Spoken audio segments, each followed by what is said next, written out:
Hello, everyone, and welcome to another episode of The Richard Lewis Show. I'm your host, Richard Lewis. We had a few days off, been mega busy. I've been out drinking because I'm a raging alcoholic, according to certain streamers out there, you know. And I had to take a day off. I had to have a break. I've been pretty stressed out and busy with the Count Dankula fundraiser, you know, writing emails and talking to journalists and stuff, trying to get the word out there. We smashed that target, but we'll talk about that a little bit later, because for now we're going to focus solely on my guest, a fellow journalist and somebody who shares the surname, which has led to a lot of speculation about his parentage. He's definitely not my child that I'm aware of. It's vaguely possible. I will say that. But I won't count it out. Yeah, we mustn't. Because it is Dekay. So, look, let's just start by saying thanks, asking how you're doing, because I know you've just broke a big story about what's been going on over at the ESL, and generally, in my experience, when journalists break big stories, it generally tends to be the most stressful period in their life. So we'll talk about the story in a minute. But first off, I mean, how you coping? I'm just getting beat up left and right over this, losing sleep. Just the punishment is unreal. But really, no, this has been awesome, honestly. I've like maybe a little over a month now. I've actually been taking a lot less time on my actual full-time work, which was to do with engineering related things. I'm an engineer by trade, but now that I've actually got to spend more time, not only going to events, but also just to spend more time doing this, it's been really fun. I guess fun's the best word I can use. So you're actually enjoying it? For the most part, yeah. I mean, why not, right? I guess you're probably alluding to something I didn't see, as someone said that you're miserable if you're a journalist. No. I mean, this is just alluding to my own experience, honestly. Basically, I had sort of, in my experience anyway, what I always had to do was whenever I hit publish or approve on a story, because the nature of the kind of stories I was interested in, it always meant you were fucking with somebody. Somebody didn't want what you were about to put out there. So, this could be something on the real low end of the scale. I never understood why people get upset about this in esports, roster swaps. When you pick up the back page of a newspaper and it's just endless speculation about which players are going to which soccer clubs. I'm saying soccer because I live in America now. Just fucking deal with it. Or anything, any sport, right? Will this person re-sign? Rumors, LeBron James out of the Cavs, all of this shit. It's the staple of sports reporting. And interestingly enough, I'd say the overwhelming, a lot of it is speculative and very rarely comes to pass. I mean, I watch a lot of people who are linked with clubs. They never go there. Maybe their agent had talks. Maybe their agent leaked the story to the press. To try and up their value in the market. But honestly, in esports, everyone gets super pissy about that. Oh yeah, that happens. I'm not saying that doesn't happen. I just think I'm not as deep into the rabbit hole as you've been. I haven't reached that point where people are going out of their way to come to me. It's very rare. There's been a couple of times where a CEO will come to me and said, "Well, why didn't you just come ask us first before you publish that?" Even though I did. Lie.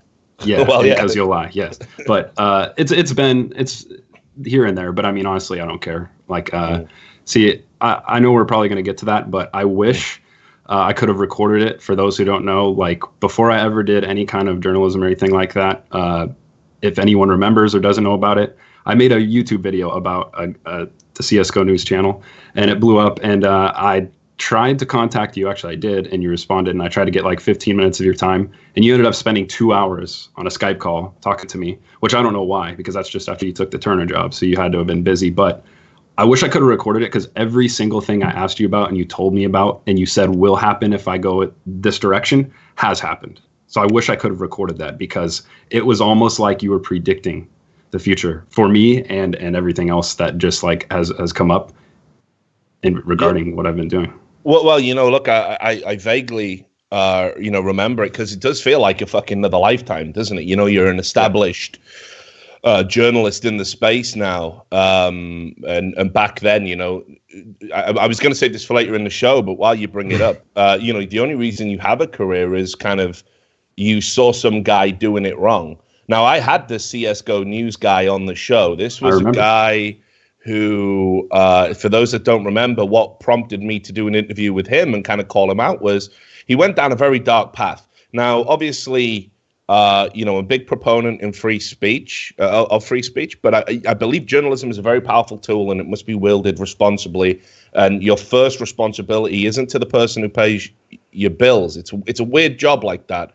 It's not to the guy who's signing your check. It's to the public who don't sign your check and will treat you like shit. It's like being in an abusive relationship. And once you start abusing the station of journalists, which we've seen a lot of people in the mainstream media doing, like you say, that is like a path to fucking evil for me. Like I saw this kid, and I'm sure you remember, he was doing he tried to do a revenge piece on Mo. Yeah. Where he'd found a Mo photo on like some dating app or something and was trying to imply that he was cheating on his fiance as a result of that. I mean, first of all, I don't understand why that's in the public interest. Second of all, it wasn't true, which is a bit of a problem. And he was so pissed off with Mo that he was subverting what journalism is meant to be for, just to get one over on a bigger figure, Yeah. Yeah, I remember. And you made the video calling him out about that, right? Yeah, well, here's the thing. Like, I never sat there, like, as a fan of Counter-Strike going, I want to be a journalist, or I want to do what this guy's doing. I just need to figure out my way in. I was just, as if any other fan on Reddit would be, watched this video, saw this video, and went, this is, like, I can't believe that this is here. So I ended up putting a comment that said, someone should make a video that just points out all the hypocritical and incorrect shit this guy says. And then someone said, do it. So I did it. And then it blew up. And that's just like, that's kind of dumb luck, I guess you could say. But I never sat, like, I'm an engineer, but I went to school for engineering. I'm an engineer. I never, ever thought in a million years I'd be a journalist. And I like to think of myself as someone I have common sense of how it works. I mean, obviously I've learned a lot more now, but I even had common sense at the time that if you're trying to do news related stuff, this isn't how you do it. It was only afterwards that people suggested, "Hey, you should give this a try if you enjoy it," and that's where it took off. Did he ever speak to you about the video? I don't think we did. I know we spoke like one time about. I think either I asked him a question or he asked me a question. I can't remember, but we didn't actually speak directly about it. I think he thought like I hated him, and I was like, "Dude, what you're doing on your YouTube channel has nothing to do with me hating you. I was just pointing out what you're doing." So I haven't ever actually directly talked with him. It's a common misconception, actually. One of the things I get asked a lot, right, in the Hall of Fame for stupid questions journalists get asked. One of the top ones is, "Why do you hate me?" And they you know what I mean? Why do you hate me? Right? Like I get asked that by players a lot, and it can be, "Why do you hate me?" or "I thought we were friends." It can be, sometimes it can be the milder form of "Why do you hate me?" And it's like, dude, it's not fucking personal, Like, I'm a servant of the public. I mean, it sounds pretentious as fuck, but I genuinely believe it. That's why, now that I work at E-League, you'll never see me touching a roster swap story because, of course, teams send in roster sheets, and there's a small chance I might see one. And then that's not breaking a news story in the public interest. That's betraying the confidence. And I got to be absolutely certain I know where the line is. But, when I'm writing a story about, an ESL or fucking Riot, or everyone assumes it's like a vendetta. Like, I sleep just fine. I don't think about these people. I just write the stories that I think deserve to be in the public realm. And if you happen to be one of the people that I write about, then you've got to understand. Like, I'll go to an event and buy you a drink. We can sit and drink all night. I've even apologized to people, even though I know I've done nothing wrong, just to kind of perk them up and make them feel better. Put an arm around them like, I'm sorry that came out and it cost you a job or it cost you your reputation. You have no idea how close that hits. Very recently, actually. Well, I mean, it's a very similar situation. Can you talk about it a little bit? I'll kind of talk about it vaguely, but let's just say I published something, a roster move about a team, and then I ended up talking to a player that was on that team, no one that was being replaced or anything. But at first, the conversation started. Why us? Why'd you decide to publish something about us? And I said, I don't just like pick and choose. I got the information, I verified it, I published it. But I'm not doing this because I'm out to get you guys. I'm not sitting there at night like, oh, I can't wait for this next roster change. Like, where is it? Where is I need to find? No, I take everything case by case and treat it all the same. If I confirm that something's going to happen, boom, I publish it. There is no like personal selective vendetta going on at any point. I take everything just like I treat everything the same, I guess I could say. And so in that conversation, it was essentially the same thing. It's like, man, I'm kind of apologizing, but I'm kind of not. I'm just letting them know, like, hey, man, it's I didn't do anything specifically to you. Please understand that. Because the biggest thing I've learned, I mean, I've learned a ton of things. We could go all day, but one of the biggest things I've learned is how much, whether it be players, people from organizations, tournament organizers that just don't understand journalism. And I know that's a huge conversation, a separate one probably. But just explaining them like my thought process and what goes into what I do, that a lot of people do not understand it or understand the value of it. Yeah. I mean, that's the thing as well. It's like, it blows my mind. It's like, the roster swap thing, I get that you want your hits for your fucking webpage or whatever. I understand that. But, in that sense, we're kind of in the same boat. And I think if you're smart, you can work with a journalist to generate even more hype. I'll give you an example of that. Cloud9, I've always had good relationships with them. And like one thing I'll say about Jack, maybe it's fake, maybe it's a contrivance, but Jack Etienne, the Cloud9 founder, I mean, he's a super smart motherfucker. Like, I mean, for real. In whether it's like I said, whether it's a bullshit relationship we have, he's always been professional in regards to the reporting side of things. Now, when Incarnation was going to join their League of Legends team and had been cleared by Riot, it was a huge fucking deal because he'd been banned and told he was perma-banned, and no matter what hoops he jumped through, he was never going to be allowed. And Cloud9 lobbied for him, and Incarnation proved that he was not only good enough to play in the fucking LCS, but he was also a reformed character, if you want.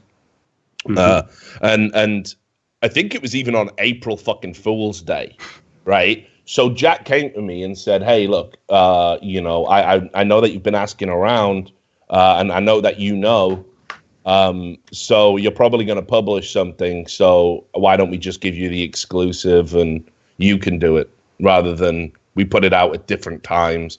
So I worked with him on that. They even did graphics for me. Cloud9 did, and we broke that story, and it went to... it didn't go to the front page of League of Legends, obviously, because of the Reddit mods. So what actually happened was, even though I broke the story and worked officially with the organization to break the story, it wasn't allowed. So some Polish or Spanish website did like a write-up of it, and that was allowed. So they did a write-up of me doing the official break. Okay. Whatever. But yeah, and I saw the benefit in that. And to be honest, maybe sometime in the future, Jack wants a puff piece about a player, like a player profile or an interview about a topical issue. He's got that chip next to his name now. I'll happily do that, Yeah. And that's what I mean. One of the lessons I think a lot of young journalists don't get is that there's ways to negotiate, having a relationship with the organizations, and sure, the organizations don't understand it either. They think, have you been on a blacklist yet? Not that I know of, not that I'm aware of. I haven't been denied credentials to anywhere that like we've applied for them. So I'm waiting for that to happen. I don't know. You'd be surprised at how often like either the people from the organizations, I mean, of course, everyone knows that they a lot of times don't respond, but like there's a lot of times where they respond, but they won't even consider the option of doing some kind of exclusive release like that. Or I've even had the case actually a couple of times where I'll let a organization know that I'm going to publish something, ask for a comment, and then they hurry up and try to beat me to it. When they say, no, not only do they not say anything and try to beat me to it, but they say, yeah, hold on, let us get you a statement, don't publish yet. And then they try to beat you to it. I've had that happen. Yeah, ESL love that. ESL love that. I mean, I had a big falling out with their press officer, someone called Anna, about it. Because here's the thing, like, people probably know this about me anyway, right? But like, I approach my Twitter and my professional interactions like a fucking brawler, you know what I mean? If you want to throw some punches at me, they're coming right back at you. Believe it. And it's put me in good stead. People always say, oh, why can't you just act more professional? You're going to hurt your career. I wouldn't be where I was today if I didn't fucking protect my shit. Probably so, not. That's a fact. So anyway, they fucked me over with the D-Man and Joe story, stepping down from LCS, pulled the exact same shit. Let's coordinate it together. We'll put a release out together. And then they immediately went to Riot and said, Richard Lewis knows. How can we fuck him in the face? How can we scoop him? And obviously Riot, and Riot, because I got leaked the emails, were saying, we cannot have Richard Lewis breaking our news. Specifically me, because they had a huge problem because I was the only guy in the space writing any negative stories about them because they had all the money. So after that, it was like, you know what, our relationship's going to be a little bit rocky from now on. I'm not going to wait for you to give me statements anymore. This is something that, again, I think you're well within your rights to do this as a journalist. If somebody has fucked you around in regards to statements in the past, I will not. It's a courtesy. It's a courtesy I extend. If I verified something with multiple sources and I know it's factual, it's a courtesy to get your input into it. Now, some people will say you absolutely have to do it, that you should get confirmation. Unfortunately, in esports, a lot of the time, it's like you say, it's a waste of time, and they'll just publish the story ahead of you. So it's a tricky area to negotiate. And if people do that shit to me, then it's just like, well, I'm not going to pick up the phone next time. So So I don't know if you've had other similar fucking horror stories. No, nothing crazy. I still consider myself pretty fresh to this, even though the whole idea of journalism in Counter-Strike is kind of, I don't want to say new, but it's not been popular. And that's actually why when I originally reached out to you, you had just taken the Turner job. And I was like, I wasn't trying to replace you, but I was legitimately asking you, what are we going to do if because you even mentioned, I don't know if I'm going to be able to do much journalism anymore with this job. Yep. I don't know what I'm going to be able to do. I was like, well, great. Now when organizations fuck over their players, now no one's going to be there for it. So that was a legitimate concern of mine. So I don't think I've reached that point yet. I don't know, maybe if I'm lucky or whatever it is, but I haven't got to the point where I'm getting fucked over too bad yet. But I'm open. I'm expecting the worst eventually. Yeah, well, so I'll bring it back to where we started. So this ESL story that you broke, I mean, this must have been a bit of a hairy one for you, right? Because I mean, I imagine the last thing ESL want in the public domain is the idea that they're in any fiscal problems. It's a very delicate time in the esports marketplace. And just 2 days ago, you published a story saying that at least 20 people, my sources had said it's as many as 30. Yeah, I think it's around the 30 by this point. Mostly on the production side, are going to be terminated. And that's, according to pretty much, I mean, it's across the board. There's multiple sources saying this, credible sources. So this is, like I say, a delicate time in the esports marketplace for ESL. Everybody's competing for market share. People are out there pitching for the majors to Valve. There's other game publishers coming in, wanting to do more with esports. We've got mainstream American TV channels picking up esports. So the last thing you want to do is look weak. So I imagine this story coming out. I mean, I can't imagine ESL were particularly happy about it, although they did give you a statement, right? So they did give me a statement, shockingly. From when I tried, in the process of doing this, doing my normal routine, talking to anyone who might know anything about it, I did get a lot of from people that are at least close to ESL trying to downplay the amount. Oh, it's not that many. Oh, it's not 20 or 30. That's bullshit. But that's at that point in time. If I'm reaching out that far, I already know at the point that it's 20 to 30 employees. So when I'm asking those people, I'm just more trying to get maybe further explanation on it, because really what matters in this is, I think it got overlooked in the article, in the report, but I also mentioned people are considering leaving just so that this doesn't happen to them. They don't want to have the rug swept out from under them. They want to be ahead of it. So that's even more problems. If you have 20 to 30 gone, things aren't going well, and then you have others considering jumping ship. I think, I don't know, and production is already a touchy topic when it comes to ESL. So I don't know, everyone asked, what's what is their plan? Are they going to hire outside for production, or what are they going to do? Are they going to hire new people? Or I don't know that. I don't have the answer to that. But like this, I think them axing a lot of production is a bigger deal than people realize. Yeah, well, I mean, look, there's two ways of looking at why ESL are doing it. I mean, first of all, there's been a lot of internal shifts within ESL anyway, right? Because obviously they were bought by the parent company, MTG, spent a lot of money. I think it was 78 million euros off the top of my head to get this majority stake, to not even own it in its entirety. They already had DreamHack, and then they added ESCA to that, which made LP Kane even wealthier, despite being one of the biggest pieces of shit to slither through esports.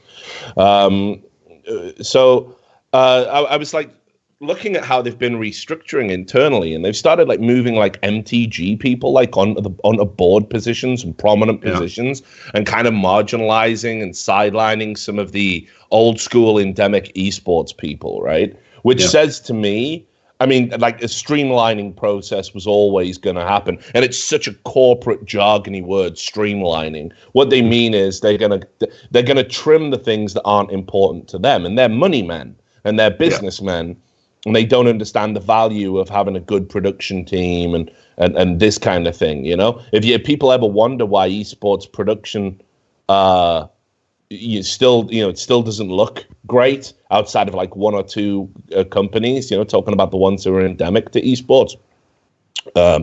This is why, because they don't want to pay, for a salary to a permanent observer. They don't want to have all the peripheral parts. Sometimes they have one guy doing like 8 jobs, on a show. Oh yeah.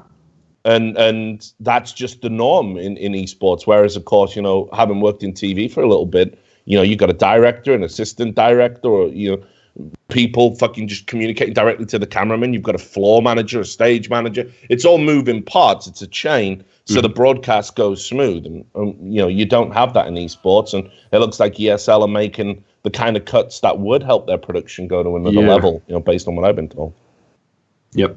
I mean, they said in the response, this isn't going to affect ESL One Cologne, but I mean, shit, you got a bunch of employees that know they're done in September. I don't know that they're going to try their hardest. I don't know. Yeah. I mean, we'll see. I mean, in the statement they gave you as well, they said they wanted to, emphasize any leadership additions we communicated today or something. I mean, Well, here's the thing about that statement. Like, if you just look at how it is, it's normally when you let like 20 to 30 people go, you're like, oh yeah, they did a real great job, but we're kind of pivoting in another direction. We really appreciate. It was more like, if they die, then they die. We're going to get better.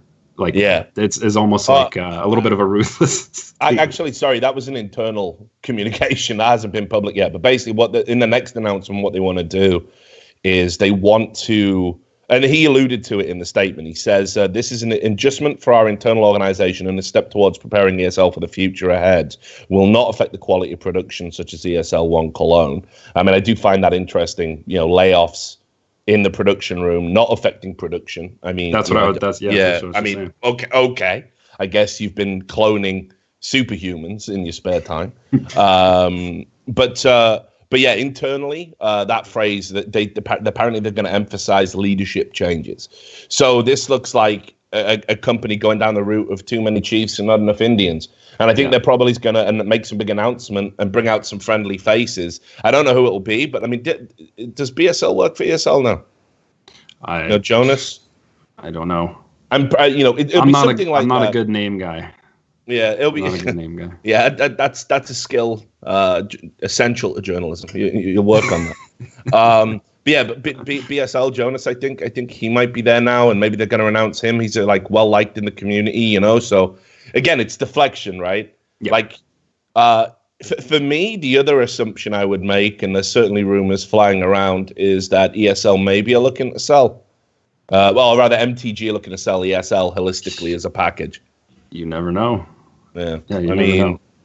So what I said, I talked about on our Taking Name show, the last episode. I said it feels to me when I published this and was doing the work on it that they're gearing up for something that I don't know, but it seems like there's something bigger to this. That's what I got from it. Yeah, and I guess, we saw this actually when they made the sale to MTG. It followed a very similar pattern. So I think I can't remember if I broke that one. Oh, it's hard to remember.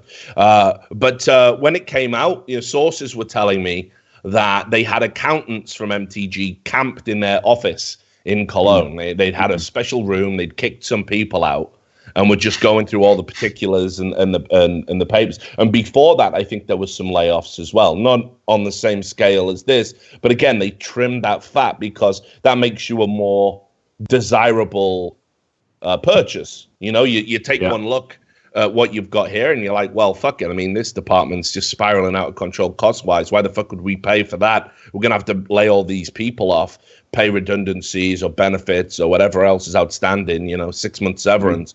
We don't want to foot that bill. So you get rid of them before you do the sale. And it gets factored in. So, I mean, it's possible.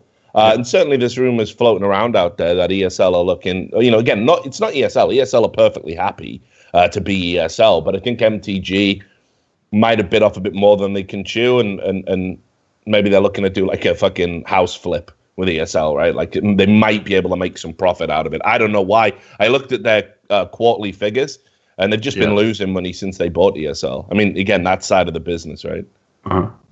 Yep. Interesting.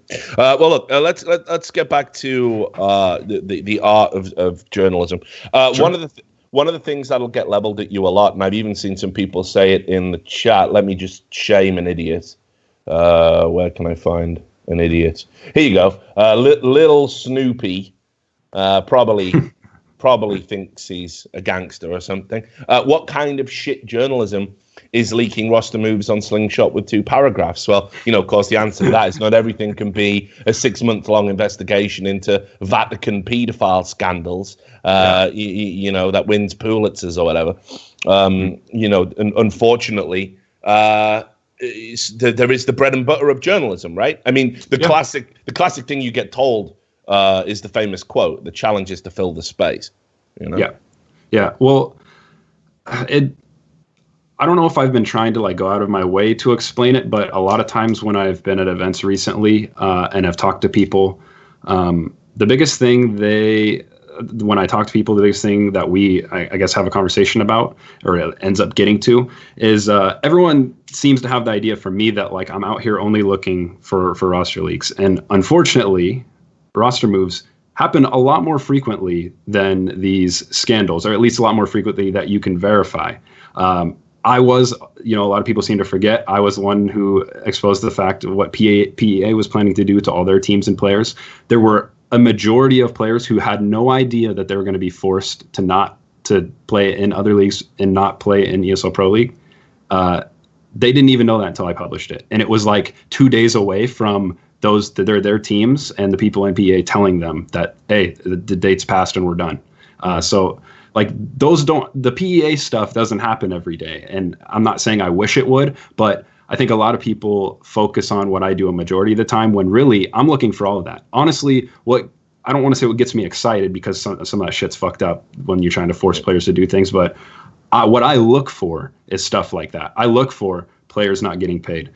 There are numerous players, tons of pro players that I've actually helped get there, whether it be prize winnings, whatever it is, that are outstanding multiple times. I do it every week. I'm talking to someone who hasn't been paid money. I go to whoever owes them the money, and then I tell them, hey, can you figure this out? And if it gets taken care of, there's no need for it to go public. People don't. There's a lot of things people don't see that I also do, and I know you've experienced that well in your past too. There are people that I help out. There are things that I'm looking for to do other than just these roster moves. It's just, that's how esports works. There's a roster move every week. So, I'll give you an example. This happens quite frequently, actually. A player will come to me. I've not been paid.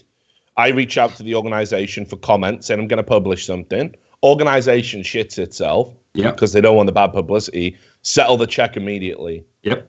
And it's got to a stage now where players ask me to do that.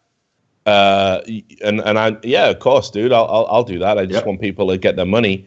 But I know I'm not getting a story out of it because I know how it's going to go, right? Like there won't be a story as soon as I ask the question. Yeah, I had over 10 players. I've gotten them paid their money, but that I don't go out. I'm not sitting there on Twitter like, "Yep, got another player paid today. I'm doing a great job." You know, I don't give a shit about any of that. If that's what this is about, like, it'd be a whole different thing. Well, this is interesting, right? Because I often ask myself, because I meditate on these issues quite a lot. When I cross that, I wonder sometimes if I'm crossing a threshold. I wonder if we both are crossing a threshold. Because what I've seen the danger of activists in mainstream media. You know, you've seen what's happened to political reporting in America. Yeah. You know, it's a fucking joke. And people are sacrificing journalistic ethics, integrity, and being objective to do what they think is right. Now, one of the things I worry about is that, you know, I am involved and emotionally invested in seeing players get paid, because for 15 years or whatever it's been, you know, I've seen players getting fucking ripped off left, right, and center. And I don't want that to happen. And I do seek out those stories, and I do write those stories up. And a story like that will always take precedent over another story. Where, you know, someone where the little guy's getting fucked. But you know, when I start doing things behind the scenes, like, hey, I'll read over that contract for you and contact the organization. I've done that as well, yes. Or I will contact them knowing I'm not going to write a story, but just to get them to pay the money that they owe. Yeah. I mean, are we ceasing to be a journalist in that moment? I thought about that too, and I think I've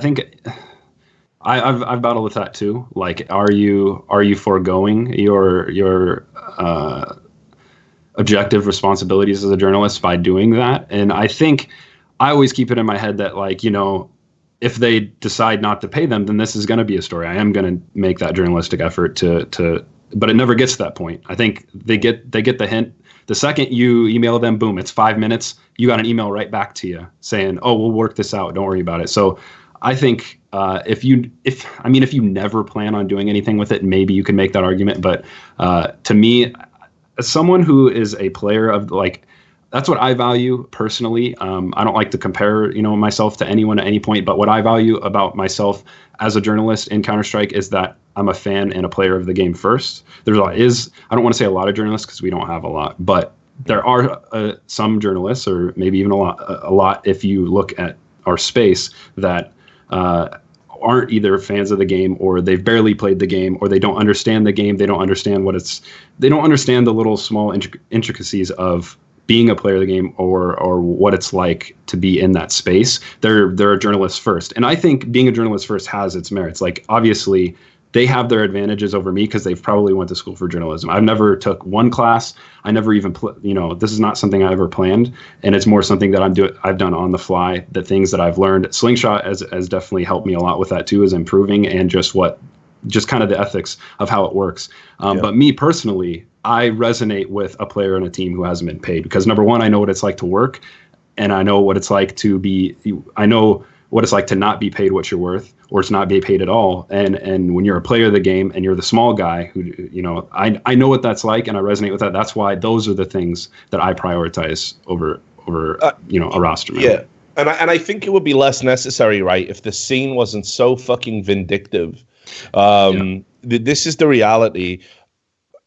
A player, they all say the same thing. If I speak out about this publicly, I'll probably never get picked up by another organization. And this is why there's an inherent danger in groups of managers and team owners, you know, confederacies of people who are conspiring to make things harder on players. They'll say they don't do that. They'll say it's not like that. They'll say that's a very sinister interpretation of what they do. But I've seen groups of owners, and again, I won't name names, but I've seen this. And again, if Thorin were here, he can testify this has been going on for a long, long time, way back before I was even in esports. What they would do is they would meet, and they would agree what a player was worth collectively, and no one would break that agreement to go above a certain threshold. Now, fortunately, Counter-Strike has become so big, it's worth being competitive, and that kind of practice has died down a little bit. But certainly in the lower echelons, it still goes on. So you've got that. I mean, like, if people are going to conspire to actually not pay players what they're fucking worth, and when there's like an agreement and a secret handshake that goes with it, that's one thing. Then people on top of that decide that what they're going to do is, agree not to pick up any players that are considered to be, destructive forces within teams. If a player comes out and speaks out against an owner and the things that they do, I mean, how do you get your next job? How do you get your next gig? You're certainly limiting your opportunities. And this is why some of the more outspoken players we've had down the years have been fucking marginalized. Yeah. It's interesting, isn't it? Definitely. Let's think about Sean Gers, for example. Sean's somebody I got a lot of respect for and a lot of time for. And there's still a perception now with what happened with TSM that Sean lied or something. And it's not true. He didn't. What happened was he went first, and then he went first casually just on Twitter, probably wasn't expecting it to blow up. Then a full controlled PR response with fucking, all the team managers giving their input, lawyers giving their input comes next. And what do you do if an owner is going to leak private conversations of his own players to try and make you look stupid? And people forget the footnote, which is that everybody came out and stood by Sean anyway. All of the players that had said something in private to the owner, because nobody takes it into consideration. This is your fucking owner. He's paying you. He pays you. You're going to say whatever he wants. Like, this is what I mean. Like, empathy just goes out the fucking window. Have you ever lied to your boss to keep your job? You do it all the time. It's how society works. Everybody, almost everybody who works a regular job looks at their boss and just thinks, why the fuck are you my boss? You're a piece of shit. I don't want to be here. You're busting my fucking balls. It's like the Bill Hicks line they used to say, how many times have you had a boss say, have you got nothing to do? And you go, no. And he goes, well, look like you've got something to do. Look busy. And then it's like, well, you're paid more than me. Why don't you fucking fantasize? Why didn't you pretend I'm busy, right? Everyone, so people don't speak up to their bosses on a day-to-day basis. It's why we have, like, whistleblowing laws. It's why we have unions and shop stewards, right? To protect workers. And we're talking about kids who are, like, 18 years old. These are kids who have never worked a job. Those are going to be the first people who are going to lie to their boss. People who have never either, one, worked a real job, or two, have hardly. And this is their first any way of having any real income. Of course you're going to lie to him. Yeah, and like you say, a young kid finally made it, gets into a big organization, right? And you've got this figure who has ties to other owners in the NA space, and he asks you flat out a question. What are you going to do? You're gonna say what you think he wants to hear, and you're certainly not going to expect that conversation to go public to contradict someone. So there's a lot going on there, and I still think to this day there's stuff people don't know. There's stuff I know that people don't know. Oh yeah, and I'm sick and tired of hearing this again. Like there's always like some watered down mythological bullshit version by the end. Like the audience unfortunately is generally so fucking stupid. They make it a battle and they just declare a winner, and that's it. And the nuance doesn't matter. It's who won that, right? It happens all the time. Yeah, so that's garbage. But again, back to the point. It blows my mind that there's fucking this sort of thing going on, and we have to be journalists have to often be the mouths of the players, because the players can't speak up because they'll find themselves subject to revenge plays by owners if they do. Yes. I mean, go on. Would you say that's like a big? Without a doubt. I know you know this, but when you say that these owners in the North American space who are specifically friendly to each other more so than other organization owners, that's an understatement. That's a significant one, and I know you know that. But they're way more, in tune with each other than I think people realize. And it's for you, it actually is a huge deal for someone like Sean Garris to come out and say something against one of those owners. Did have a significant impact, or could have had a worse of an impact on his career. And I know I think it did. I think if you end up with fucking misfits, something has gone wrong. Yeah, so I'm gonna say that, like you go from fucking TSM to fucking misfits. I mean, don't get me wrong, Sean's getting older now, and he's married. That's what I was gonna say. Yeah, so obviously, look, I've said it multiple times, and I'll say it again. Sean should stop playing and either go into coaching or go onto TV. I mean, the guy's tailor-made for TV. Yeah. I just said on the last video I was in that he's like my number one guy I want to see on a desk. I hope at one point that he really takes the time to do that, more than just a random event here and there. I've been lobbying for that, at E-League, that if we ever get a space, we should use Sean. That's a perfect guy. Yeah, totally. I mean, like, again, it's sickening. Good-looking guy, intelligent, articulate, and played Counter-Strike at the highest level in North America. I mean, he's perfect for a desk. And when I'm looking at people who come onto a desk, I look at a bunch of criteria. Like when we picked Mo to come on for the first season at E-League, everybody was like, what the fuck? Like, what are you doing?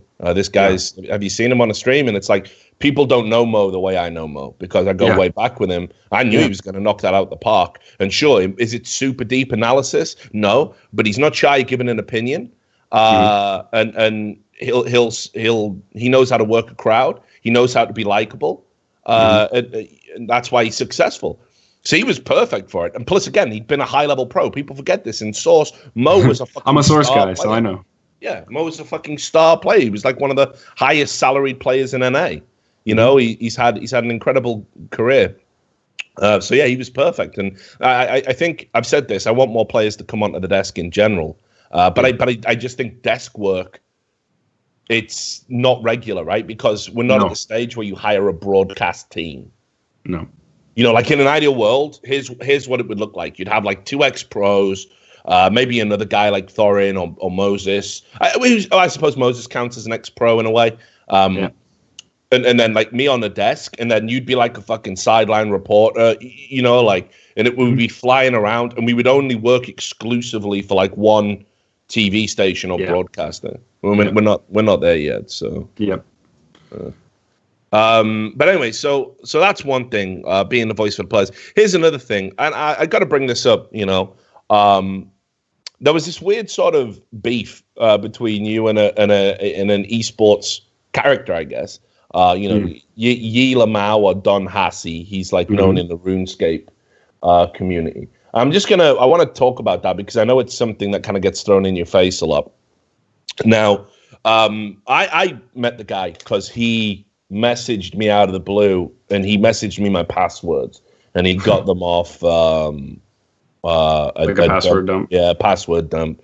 And I said to him, are you threatening me, and are you going to hack my shit? Because, it's not my first time at the fucking rodeo. And I just spoke to him very politely and level-headedly, and I said, if you're going to fuck me over, do you want to tell me why you're doing it or whatever? We were talking, and he said, well, look, just change your info now. He taught me through how to do 2-step verification and all of my shit. Very nice guy, personable. Could have, I imagine hacking my emails or my Skype would be like a holy grail for a lot of people because they'd want to know where I get my source, who are my sources. Yeah. So he had me by the balls, and he didn't twist. And he could have. And ever since then, we struck up a pretty relationship. Now, again, I do a pretty good relationship. I do not condone hacking or violating people's privacy. I'll never use that methodology to get stories. I think it's completely wrong. Agreed. But that being said, I've always found him to be a nice guy. Now, where the beef between him and you comes from is that he was accusing you of taking stories from his Twitter. Now, I understand why you might be precious or upset about that, right? Because it's like we like to have our own source network. But I'll be honest with you, I don't think there's any shame. And if you saw a guy who is a notorious hacker on Twitter and he's leaking information and you go, holy fucking shit, is that happening? And then you go to your sources and they confirm it and then you publish the story. Like, that's called being a journalist. Yeah, right. So he's always accused you of doing that. I think sometimes you've denied it, and I know he can be a little bit like he's like a dog with a bone, right? He won't let go of a beef, all right? Like, but I mean, was there an element of truth in what he was saying to a certain degree? Well, yeah, there is an element of truth. I'll actually explain it because I don't care. He was like that with me. He didn't message me my passwords, but I do think he actually is genuinely a nice person. I did privately converse with him at one point. There was back when I wasn't like to the point of publishing things yet. I had only been doing it either through YouTube or on Twitter, roster moves or whatever. And so there was a point in time where either I messaged him or he messaged me. I'm pretty sure he messaged me and he said, "Hey man, I like what you're doing. I'll retweet your stuff. Can you let me know if you hear anything about a French shuffle?" I think French teams are his favorite teams is what I've gathered. But he's a big fan of G2. Big fan of G2. So he's a big fan of G2. And so he said, "If you hear anything, can you just let me know?" And I said, "Well, sure, I guess, whatever." And so I never heard anything at any point in time. And then during the period in which Astralis had benched Kerrigan, I reported that. I put that out there, and then I was kind of actively paying attention to where he would go, or if he would go anywhere, whatever, how that situation was going to unfold. And so I, retrospectively, after he said that to me, I said, "Hey, haven't heard anything about French teams, but have you heard anything about where Kerrigan's going?" The guy, like either a couple hours or a day later, comes back to me and he says he's going to FaZe. And I had heard, just like you do about any player who's benched or is rumored to go somewhere. I heard rumors, he could go to FaZe. He could go here, go there. And so I said, "Oh, really? Someone mentioned FaZe to me too." And I said, I asked him the same questions you'd ask anyone else. Is it going to happen? Yep, it's going to happen. I go and talk to other people. I tell them, I hear it's FaZe. So I do my whole process and then I put it out there. Well, he didn't like that.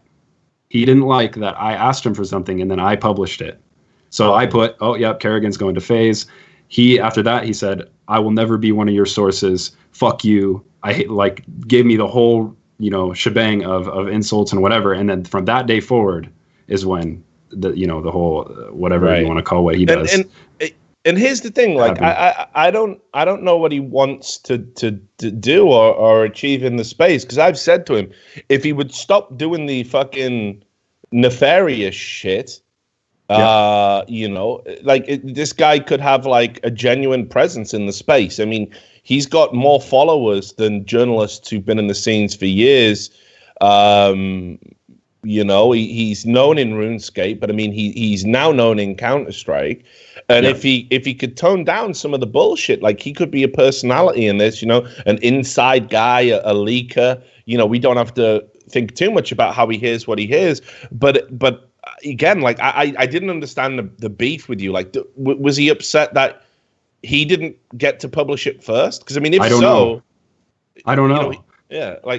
It never made sense to me, and I honestly, I don't think he's that bad of a guy. Honestly, some of the things he says are kind of just like they're childish and not really that funny. But there are certain times where he's actually a pretty funny guy. Like he seems like a genuine kind of funny Joker guy, and And it's hard because you're basically judging that on Twitter. So I mean, you only have 140 characters to judge how someone is, so it's a little bit difficult. But I mean, at the point in time at which he was calling me out, saying he called me like a dwarf and a bunch of shit, and I actually said to him this before, like we had blocked each other. He had said that to me, and I said, "Hey man, honestly, if there is any event that you will come to, I'm saying." Come there, I'll buy you a beer and we can talk. If there's anything you want to talk about, you have any issues with me, I will have any conversation you want to have any day of the week. He didn't take me up on that offer, and I guess whatever, it's understandable, but it's not like I'm sitting there brooding against what he does to me. There were times where once or twice he would say something like, "Oh yeah, he got that from me," when really I had been like, there's been times where I'm sitting there for 2 weeks and I know this player's, because there's times as a journalist, a player is going to go somewhere. Not only does it make sense from like a fan perspective or an analyst perspective, but like you've heard rumors, you've heard multiple people saying it, but you don't have it 100% locked down. And then he goes and puts something. And then if I end up publishing it later because I finally get confirmation, well, then all of that, according to the people. And that's the area where I think maybe he doesn't quite get it, because I don't think he's done our job right. And that is that if we weren't held to any professional standard, I mean, as it happens, and this is going to be the next topic, we're held to a ridiculously high standard. We're held to a standard higher than most journalists in any other space in esports, which I know that sounds crazy. I'll qualify that in a moment. But if we could just go out and say, yeah, Carrigan's going to face because two guys told me in a bar, our jobs would be fucking great. Now, most journalists in sports get away with that, but we don't. Like, one wrong story will be round your fucking neck like an albatross for fucking years. It will not go anywhere. I've seen it drive other journalists mad. Jacob Wolf, now at ESPN, started publishing a fucking it was the worst thing he could have done. He started publishing a fucking spreadsheet of all the stories he covered and when they came out to be accurate or not. And he had 95% accuracy. And he's like, look at the numbers. He was just like a madman, because this is how I got banned from Reddit. That every time I published something, it was always true, it was always right, but just pages of abuse, downvotes, people coming on to Twitter saying I made it up. Oh, there's no way my favorite player would ever leave his team because he says he's best friends with all the players. They believe in the pageantry and the pantomime of it all. So you go fucking crazy with it because you're like, for fuck's sake, do you know what I have to fucking go through just to get this story out? You know how many people I have to talk to verify it? How many sources? The anxiety of having to press that fucking button and thinking if this is wrong, it's all over. I have such a good story for that too. Oh, well, do it.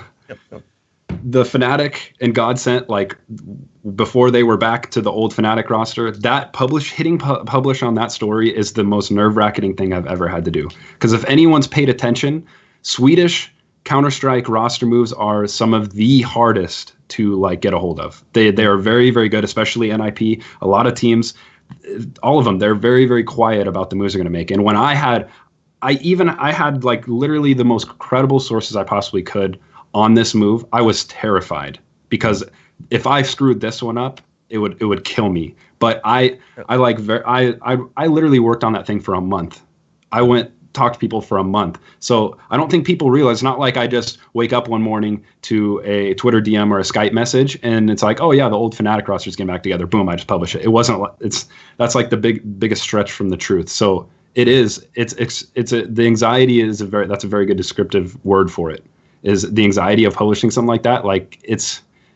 I don't want to say it's a risk because that's the job, but it's not that easy it's not as easy as it looks or sounds to cope with knowing that if you get this one wrong, especially in esports. Because I tell people, and I have a little bit of a tangent on this too, I tell people, go look at any real sports journalists. They're wrong every week. They're wrong every single week, but a majority of the time they're right. And there seems to be a misconception too that people think I say I'm never wrong. I've never said that. And I actually, if you want to look at the end result of what finally happened on some things I've reported, I have been wrong. But what I was reporting at the time was in fact accurate. There's never been a time where I've reported something and what was happening in the time wasn't happening to this date. But I understand that the end result could always be wrong. But like you said, the esports, or at least in Counter-Strike, I'm sure the rest of esports, you're held to so much of a different standard. It's unbelievable. And my tangent on that is somehow, I know it's a meme, but somehow some people think I invented the term per sources. So no, was that Hattie? Well, I think he kind of started it, but everyone. It's a good meme. I like it. It's a fantastic meme. I embrace it. I have it in my Twitter bio. I have it. That's one of my YouTube series. I embrace it. I think it's funny, but it's just hilarious because when I was first reporting on Twitter and I put whatever's happening per sources, people would be like, per sources? How? What do you mean? People didn't get what that meant. So I understand now it's a meme, and I'm perfectly fine with it. But that's just kind of been a funny aside that I've come across through it all. Well, look, I'll talk about some of again, this vindictiveness inherent to esports. The Jacob Wolf thing was ridiculous. I don't know if you saw the Rocks Tigers. Yeah, incident. I did. So just to give a summary for people who don't follow League of Legends, Jacob Wolf had covered a story about, there was this very popular Korean team that were going to fucking disband. And it was it was based on finances. They weren't able to keep the team. So he put this out there that it looked like they were going to disband after this event. And everybody got up in arms about it because the organization came out and said, well, it's not true. And some other people also came out and were like, personalities, and were saying, can you tell people I'm not your source, and all this like ridiculous screeching hysteria. Like, just calm the fuck down. If I say you're not the source, that narrows down the field of people who... I've had that as well. I've been asked, can you make sure to go out there and say that we weren't the source for this? And it's like, no, I can't do that. Sorry. I may as well work with a company. I may as well be there in their investigation room, helping them cross pictures off. You know what I mean? Yeah. Like, it's such a retarded request. I can't even get my head around that. But anyway, so as soon as that organization put out that it wasn't true, the mechanics of there's 3 big witch hunting subreddits on Reddit. Mm-hmm. And, where the users are so mentally ill and deranged collectively, and nobody does anything about it, that they just tend to go after people. And it used to be obviously SRS. Everyone knows that shit, Reddit says, which, used to go after, even went after people in the esports space, went after Stefano, went after Destiny, housed Destiny's dick pics when they got leaked, made his life fucking miserable. I was working with him at the time. We were on better terms back then. The other one, ironically, is now Destiny subreddits become a little bit like that. Anyone he disagrees with politically, they try to the people who use that subreddit try to appease the master, and what they do is they go after people and they go, look what he said now, and look what he said now, and look what he said now, and he's did it, and it's just like, just relax, dude. Like, you know what I mean? Like, Destiny, I still believe ostensibly he just wants to play games on stream and make a living out of it. The debate phase will end because it's just a fad. Right now, they're not really debates, but that people are having on YouTube. It's just a way of collaborating. But we nudge, wink, wink. We don't like to say that. And then the third subreddit, that's the ultimate witch hunting subreddit, is of course League of Legends. The League of Legends subreddit just mercilessly goes after people with little to no evidence, and you have to be a friend of the moderators or an employee of Riot to be protected. Like, for example, all the Crepo shit will totally cover that. That's gone. No one will see that on our subreddit. Meanwhile, Nicole Slaw roughly handles a cat, and people fictitiously say that she choked a cat live on stream. Didn't happen. I mean, massive didn't happen.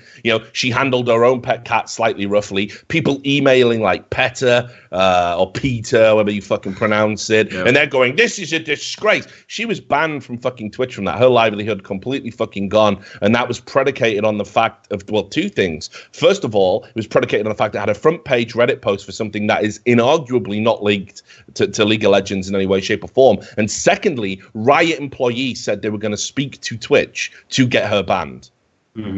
Right? So the fucking witch hunting that goes on that subreddit is unreal. If you're deemed to be a bad person, they will go after you. When I had my shit and the moderators spread it around that I drove a fucking Redditor to suicide, madness, right? I had to leave my house. There was people doxing me. Someone had got my postcode through a geolocator or something and Skype, and they were saying that they could pinpoint where I lived, and they were going to come to my house and rape my fucking girlfriend and all this. So I had to say, honey, we're going on holiday for a couple of days. It was the last holiday that relationship ever had. It was fucking miserable. We went down there. She's like, why are you checking the internet every 5 minutes? Just to make sure we're not going to be killed. Nothing to worry about. She could, that was the breaking point for her. That's where she couldn't tolerate the job anymore. So this subreddit is a fucking disgrace. Everyone involved in it should be ashamed. But what happened with Jacob Wolf with this Rocks Tigers story was unbelievable. I tell you this, I hope everybody who posted in that, I hope everybody who wrote to ESPN trying to get Jacob Wolf fired, I hope everybody who wrote to Riot and made Riot employees aware of it, because Riot actually told Jacob, this is my understanding, also per sources, that he wouldn't be welcome at official Riot events in future for breaking this story. So I hope all the people who engaged in that harassment of a journalist who published something that was inarguably true, I hope they all end up fucking homeless. I'm being serious. No, listen. I hope they all live on the streets and they have to beg for fucking money and beg for fucking food, because that's what you wanted to do to somebody else.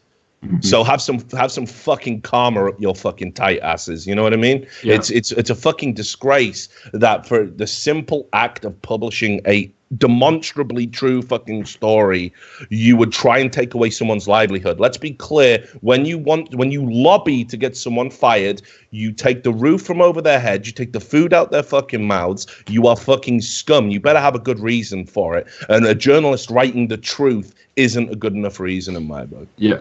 Every time that I ever see a negative comment, whether it be on Reddit or wherever, I instantly think, oh, this is nothing compared to the league Reddit. So I don't even pay 1% attention to anything anyone says negatively about any of my reports. Whatever happens with them at any point after I saw that, like that.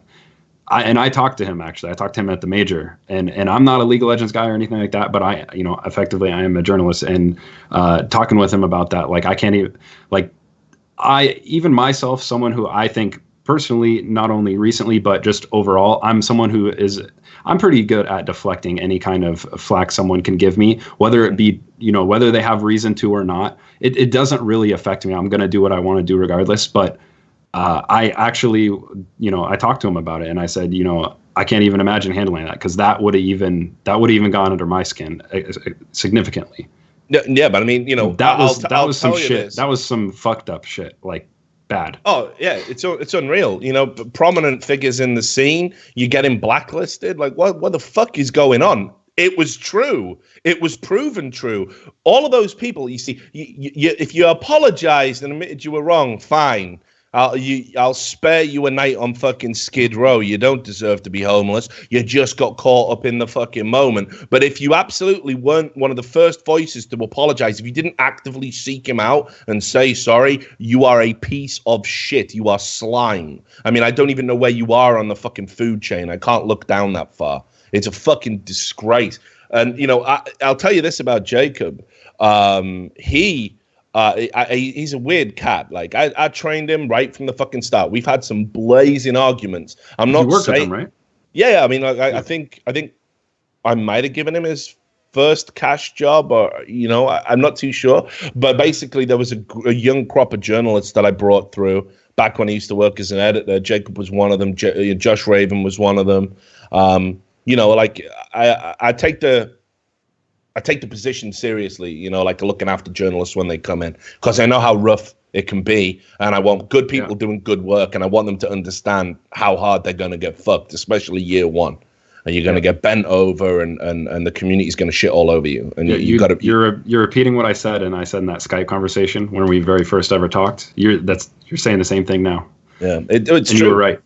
Yeah, the first year you come in, you've got no credibility in the eyes of the community, right? So they're gonna their natural inclination is to disbelieve you, and I don't mind that. I think that distrust can be healthy, but once you start snowballing and get the stories right, when people still say you're not credible, that's where you've got to look at those people. Those people need a fucking lobotomy. I don't know what's wrong with them. It's like, I'm not saying believe. I'm sure you've been on HLTV once or twice. Oh yeah, of course, dude.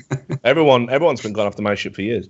But I'll tell you, like I say, Jacob is a strange cat. I mean, like, he's got a very interesting personality. Unfortunately, all of his quirks make him perfect for journalism. I've never seen anyone bounce back from getting shit on as regularly as he does. The vile abuse that he's taken is probably the worst I've seen any journalist get besides myself. And he just laughs, like, just shrugs it off. He's back there the next day. That I do have a lot of respect for. Yeah, it's mad, dude. It's fucking crazy.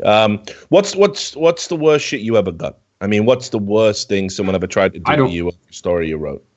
I don't think I've had it that bad. I said it earlier, I think I'm fortunate, because first off, I haven't had too much of an organization. Obviously I get either players or managers or whatever saying, we're not gonna change this player. That's not gonna happen after I report something, only to go to an event, after, and the players in the team go, oh dude, I know our manager said that it's not gonna happen, but how'd you know that happened? Or how'd you know that this is gonna happen? That happens all the time. So, but I haven't been threatened. I haven't been, I don't know. I'm almost like kind of curious why it hasn't happened yet. Maybe I'm not ruffling the right feathers. Maybe I'm not, I dig as far as I can, but I don't know. I don't know. I don't want to say that the Counter-Strike community is a lot more forgiving or a lot more open to it, but I don't. I honestly don't have an explanation for why I haven't received much. But the worst I've received maybe is, oh, why didn't you come to us first, or just little things like that, or people telling me, oh, we're gonna feed you misinformation so you start getting stuff wrong, so people stop believing you. And it's like, oh, because I'm totally just gonna take what you hand me. Yeah, I'm totally gonna take something that a CEO goes and gives to me and just publish it instantly. No, sorry, that won't happen. Those are the worst. Probably someone threatening to give me a misinformation, which yet hasn't happened yet. So you've never had the death threats? Nope, no death threats. No death. I think Hossie said once that if he saw me, he would shoot me, but that was about it. But I mean, I don't think Twitter Hossie has access to a gun.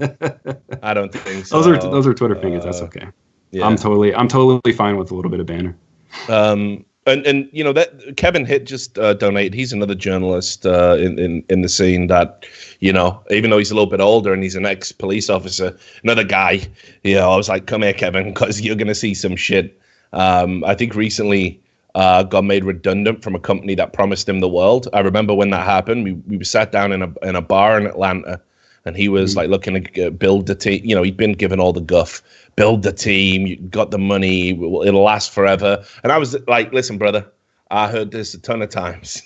And I ain't saying that. I ain't saying this time's wrong, but maybe it is. And it turned out it was. So he's looking for work. If anyone watches this VOD, by the way, because I know a lot of industry people do.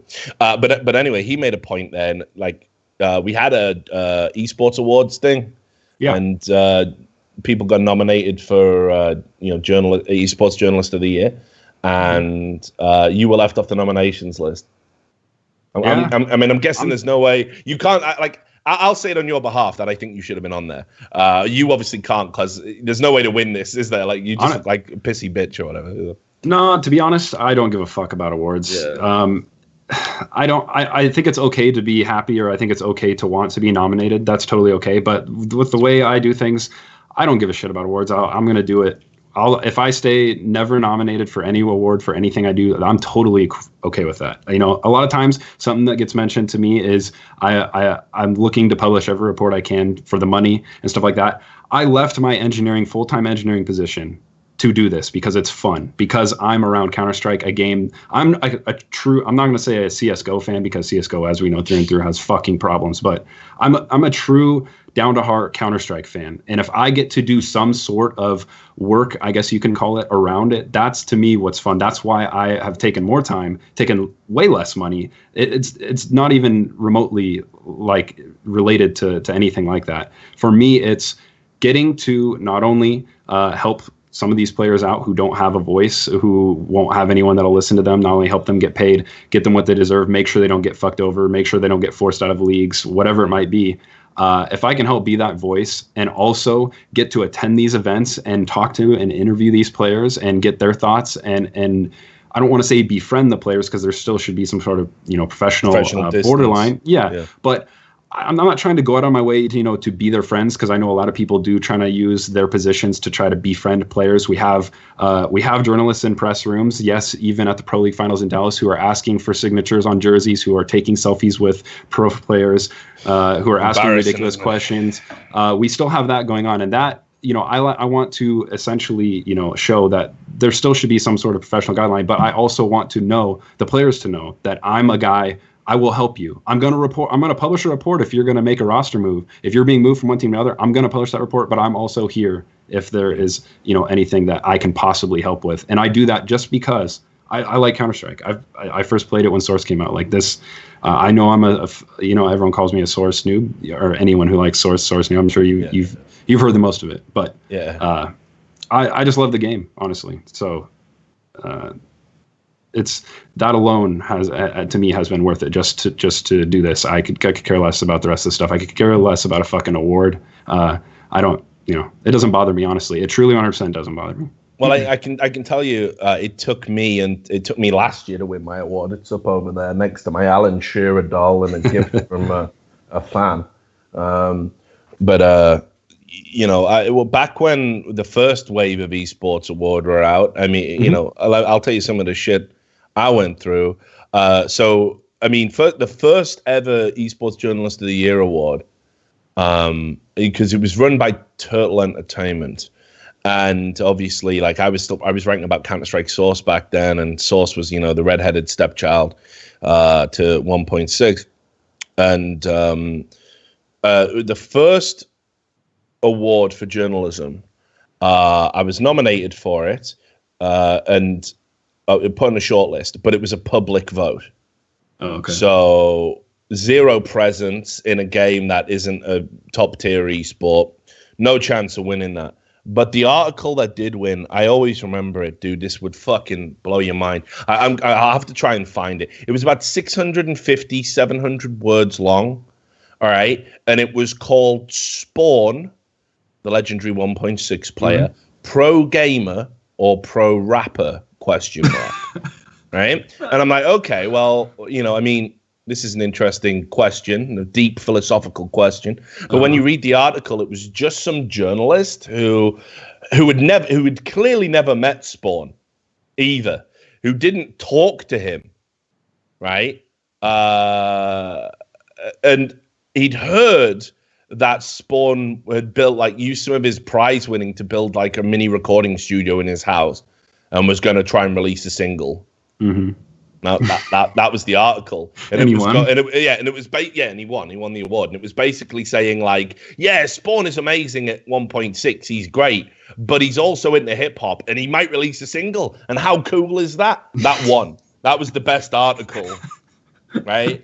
Oh. I was really pretentious back then. When it came to journalism, I wanted to do like good work. So I was writing very long feature-length articles, 3,000, 5,000 words. They were probably a little bit needlessly verbose and inaccessible, for people at that time. And I did this like exploration of the difference in attitudes between UK Counter-Strike players and European Counter-Strike players and how it had held back the scene. And I interviewed 40 players in total or something stupid and collated their quotes and then laid it out like I was writing a dissertation. And it was called Attitudes or something. I don't remember anyway. But that got nominated.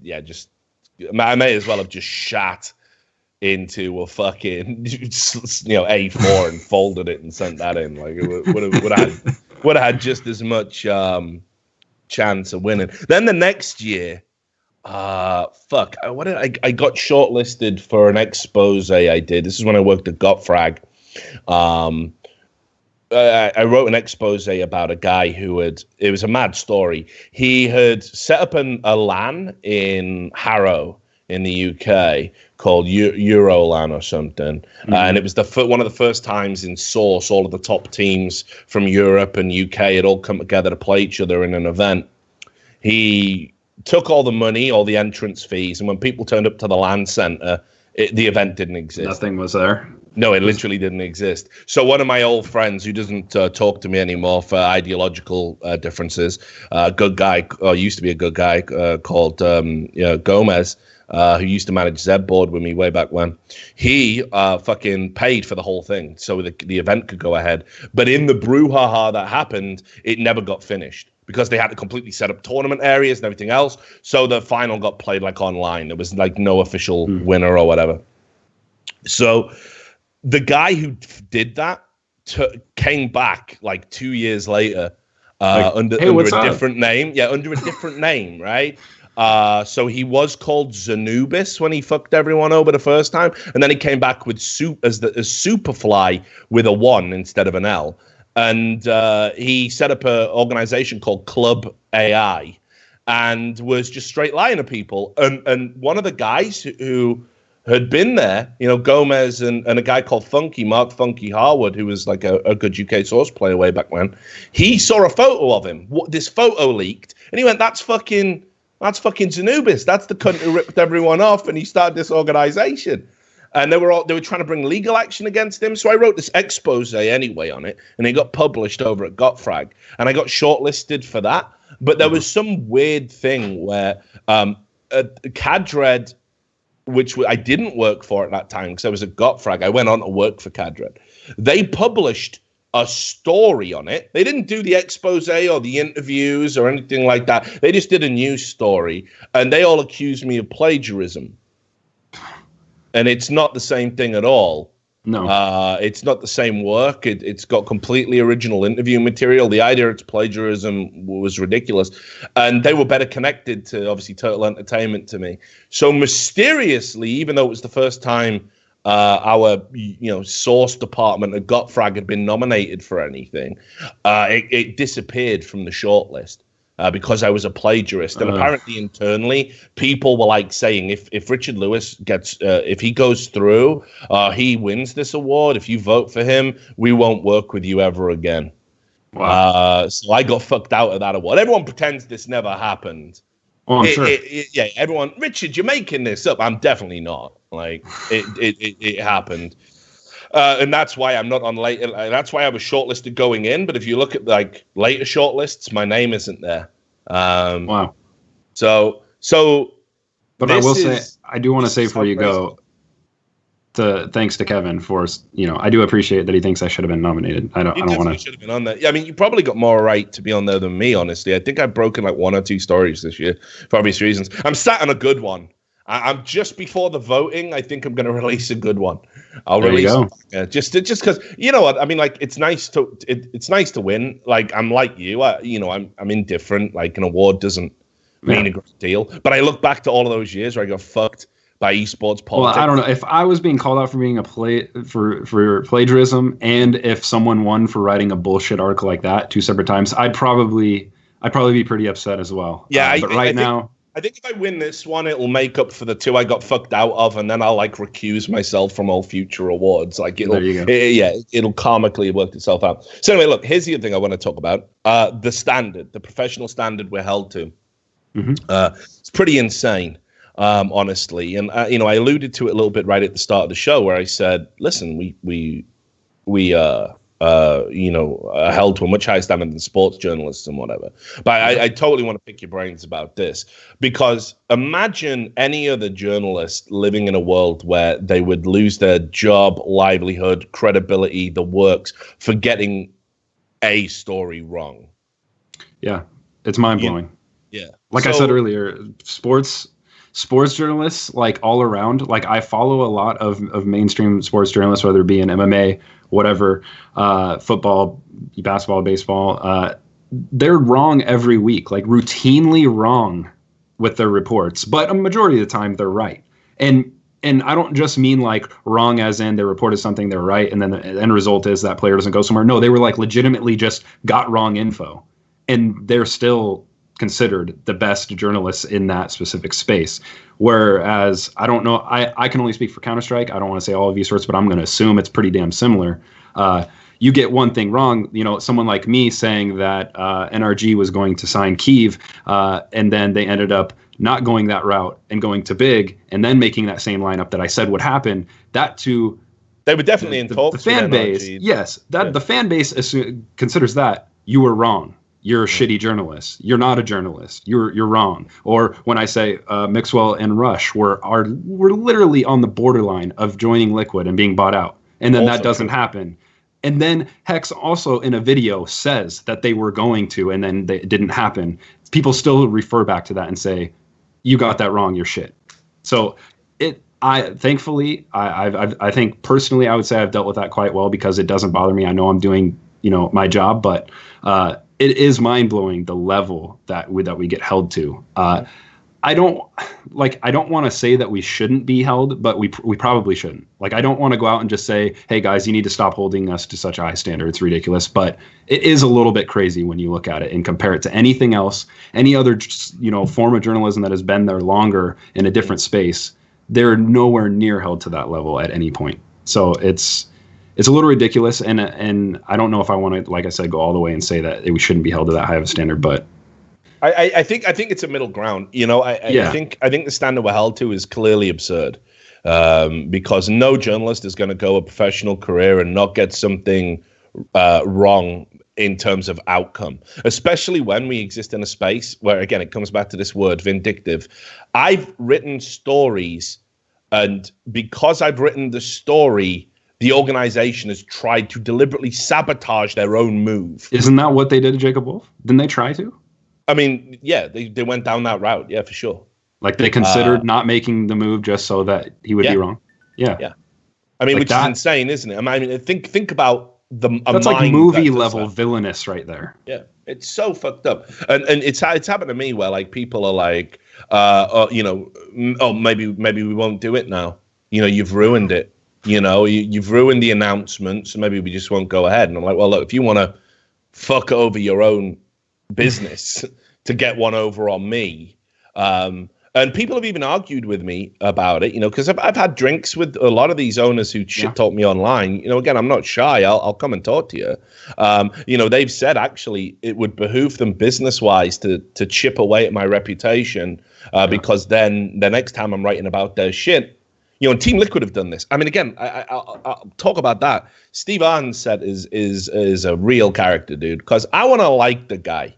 I really do. But it's incredibly hard when your organization is dedicated to fucking saying I lie. He's done it to me like 4 or 5 times. And I think on the 3rd time Liquid denied a story that came true, I met him. It was in Atlanta, I think. And I went up and I said, listen, me and you, let's get a drink.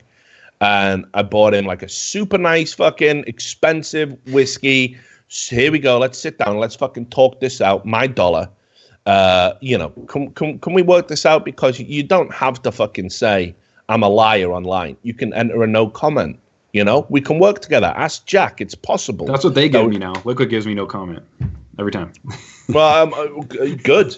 At least they've learned that lesson. But then, like, we got back from that meeting, and we shook hands, hugged it out, and I thought, that's good actually. Even though he's been a cunt to me, right? I'd rather have the relationship mended. Soon as I got back into the story, and he fucking came out and did the exact same thing. Like, what do you do with someone like that? That's like pathological. After a nice whiskey too? Fucking in a good conversation. In the 4 fucking seasons. In fact, I was nearly crying when the bill came in. I tried to be all fucking baller and like, yeah, get him the best whiskey you got in the house. It's the 4 seasons. They got some pretty good ones.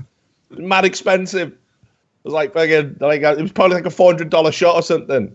Like fucking dog, piece of shit, motherfucker. There you go, Steve. And he was like, oh, thanks. And I thought we'd hit a fucking, common ground, right? But nah, fuck that guy. Seriously, I mean, he knows what he does. Because this is the other thing: journalists don't have followings generally, right? Yeah, pretty much. That's what you told me when we had that original conversation. I should just get out of the way because I've been meaning to say it. Is you told me if you want money, you want any kind of following or fame, you want any of that, you want notoriety, you want to be considered like a fantastic person by the entire community. Don't do this. Don't be a journalist. When I ask you those questions, what should I expect? What would you do differently, or what would you suggest now that you have made it this far? If I decide to go this route, and you said if you want all those things, just stop right now. Don't even do it because you're not going to get that. And I think it's extremely accurate. Yeah, go ahead. It's true. No, I'm just saying. I want you to talk. I feel like I've been ranting and talking. It's just we can frame this as it's a podcast, right? So I mean, it's not an interview. But obviously, I'm passionate about this more than anything else, But yeah, it's weird. It's like I think about all the good work I've done in the community, and not just the stuff people know about. Not just breaking stories that are important. I think people understand, say, for even something like iBuyPower, there's a sensitivity that I have to it because it's not like I enjoy wrecking lives or anything. No. Yet the perception is I'm a garbage human being. And that perception stems from the fact that I just won't take shit from anybody. Like, it drives people mad. They don't like that I'll just say what the fuck I want. I don't give a fuck about any consequences, by the way. Because, let's say a mob stirs up and I get fired. I walk into another job, paid the same or more tomorrow. So you mildly inconvenience me. You're not going to get me banned off Twitter because I know where the limits are. I've never crossed that threshold. And I can concentrate. I've got plenty to occupy myself with. It's not like they just wouldn't be... They cheer like it was a victory. It just wouldn't. If that's the worst thing that could happen to me, I'm all right, actually. Mm-hmm. And I just think it upsets people So that's why you have these ridiculous phases where it's like, there'll be a thread, God bless Richard Lewis. And then 3 months later, fuck Richard Lewis. I hope he dies. And it'll be like over like They do that with so many things, whether it's a caster or a player or whatever it is. It's every other week. It's, oh, we love this or fuck them. Yeah. And you see it like, take, for example, this Jason R thing that happened recently. So Jason R, right, specifically calls me out, says I made up my most recent article. Didn't, of course. Says there's no proof in the article. I mean, what do you want? Like, I got to protect the source, and I can't reveal which sites we looked at. But, I've shown you the back end and how it works. So I guess the assumption is I faked those screenshots. Because if the article's fake and there's no proof within it, those screenshots then by extension must be fake. Now, certainly anyone who's seen me try and stream by myself when Sam isn't around knows I'm not a technical guy. I mean, like the idea of me being a Photoshop fucking wizard is hilarious. I can barely use fucking MS Paint. But anyway, so he says that. So what I did was, because he talked at one point in his stream about how it's like a jealousy thing. People don't want streamers and personalities to earn money. Oh, it's a huge thing. I've spent my entire life trying to get people money. Yeah. Anywhere you read about like someone like Summit or whoever, whatever you can name, put any big streamer in there. The mentality of some of the people, and you see it on Twitter too, of people who are so like the nasty jealousy that they receive it's actually sickening. That some people like they wish the worst on these people just because they are earning a living doing something that a lot of people perceive to be easy when it's not fucking easy. Yeah, and with this instance, right? It's like Jason obviously didn't understand that he himself has a vested interest in my story being false because he's sponsored by a case opening site. That is what we call a conflict of interest. And therefore, I think his opinion should be at least a little bit more nuanced. You can say, sure, I didn't name specific sites. I make no, I'm not saying otherwise, but when you make your money from that type of area, maybe you don't want to come out and say it's a lie. That's all I'm saying. Maybe you don't want to do that because maybe I start, taking a look at what the facts are. And the facts are this, I never took a dime from any business like that. I've always written about businesses that are out there fucking the community, and perhaps the community might start wondering, well, hang on, if these sites are fucking the community and we watch people's streams of people who are sponsored by that, are they good people as well? But of course, their endearing charm of the streamer and their popularity will always carry out, and the journalist is framed as the bad guy. So I went on his stream and I donated to him, and I said, I heard you've been saying, I'm jealous about your money and I don't want streamers to make a living. So dry your eyes on $25. That's what I said. And that might be childish or petty, but I mean, this guy talked about me for fucking hours on his stream about how the article was bullshit and all this garbage. So I wanted to kind of like show that I'm aware of that, but also no hard feelings. Here's some money. Yeah. So then I went on the stream the next couple of days later, and the idea was like, hey, when you get a spare moment, why don't I come on and we can talk about this? It might be good content for your viewers. We'll get to know each other better. We can frame our positions. He went ape immediately, saying I was demanding his time and trying to get on his stream for my own popularity and fucking with his job. I'd never demanded shit. I knew I was going to put a video out of some of his quotes, which I'm editing at the moment. So I just thought, let's have a talk about it. It was friendly. It was well intended. I reflected and thought, do I want to be hostile with this person I might encounter at events, right? Like somebody who might be a stand-in player at an NA event I'm at, somebody who potentially one day might come to E-League, and will see me around the studio. I don't like that hostility. All the players know me and find me very approachable. So I wanted to do it like that. Then what happened? Was he made a big song and dance about it. Then Mo got involved because obviously me and Mo know each other. And Mo was like, look, come on, this is fucking stupid. Let me come on. And we had a talk about it. I thought it was pretty good content, actually. If Jason has a YouTube, he might want to put it up there. He certainly got my blessing. It took place on his stream. I think it's an interesting conversation. Then I kind of like just sat and watched the stream and was just chilling out there because, I don't mind Jason. watching him play. You know, I do occasionally watch streams. I know that might seem incredible to people. But then he started bringing it up again and talking about the shit and how, you know, journalists do things for clicks and we don't have integrity and we don't have a moral code and we just do it for attention. And I'm just like, is this fucking for real? So, you know, so in the chat, I'm like typing, what is this fucking guy doing? Like, and to me, my perception of it is every time it went away, he kept bringing it up again. And he was doing that to create the them and us situation, because then he knows all of the people who follow his work will be sympathetic to him because I'm the bad guy. So I'm just getting this unreal level of abuse. I mean, I don't know if you saw my tweets about it. I got people telling me to fucking go kill myself. His mods are timing me out and then like taunting me in all chat about being timed out. They changed the Nightbot to say gay chard. That's obviously a play on word of Richard, right? Gay chard is a noob ass bitch ass. And this is how pathetic it was. That's right? A level of effort right there to come up. Yeah, so naturally, I like after being told to headbutt a knife for the 50th fucking time that night, I started just going hard at all the people in his chat. I just fuck off. You know, who are you? You're nothing. Like, you know what I mean? Like, just go on. There'll be no consequences for this. I said. Because, you know, what are you going to do? Like, who's going to do it? I whispered at some fucking mod, the one who was taunting me and kept timing me out, and just said, this must be a big moment for you.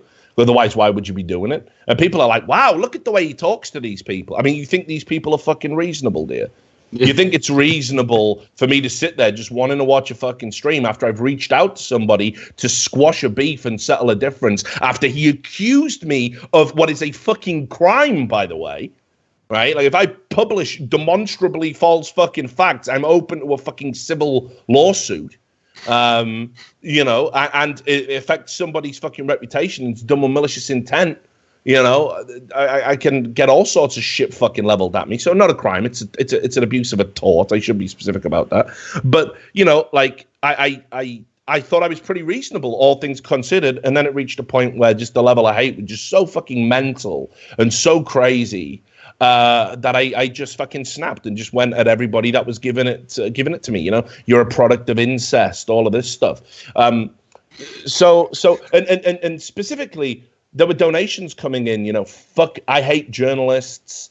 You know, Richard Lewis is scum. He's jealous of your success. I mean, well, Jason did very well out of it because everybody started donating and giving him money so they could abuse me on the big screen. Yeah, well, man, that just like you could file that right under like people not understanding like journalists and what the job is or how it works. Like I get asked that all the time. What you said about that story is I get asked, name your source. All right, if you want to be taken seriously, name your source. Like, what do you mean? All the time at events, a manager will go up to me and they'll be like, so who told you this? Or did you hack me? Which one was it? And I'm like, you think I'm just going to tell you who told me right now? Like, they legitimately think that I'm just going to go up to them and say, yeah, actually, I heard it from here. No, the amount of times I've been asked that, like, I haven't been to a ton of events. I've been doing this that long. I've only been to 4 or 5 events. They ask every time, oh, so who told you this? Because there's only so many people that could have known. You know, there's a significant lack of understanding of how it works. Like, even just on the very general level on what leads into you publishing something. And it's not that I expect them to know, but like a little bit of common sense is appreciated. It goes a long way. Well, I mean, again, and it just shows how, again, retarded the average Redditor is. You know, there was 2 threads created. There's one moderator as well in Jason R's chat. Well, 2 actually. So there's one guy who says, I have collected every comment he made using the fucking, what's it called? The over Russell law. Thank you, Sam. There you go. So it saved me from sounding like an old man. I'm on the Googles, right?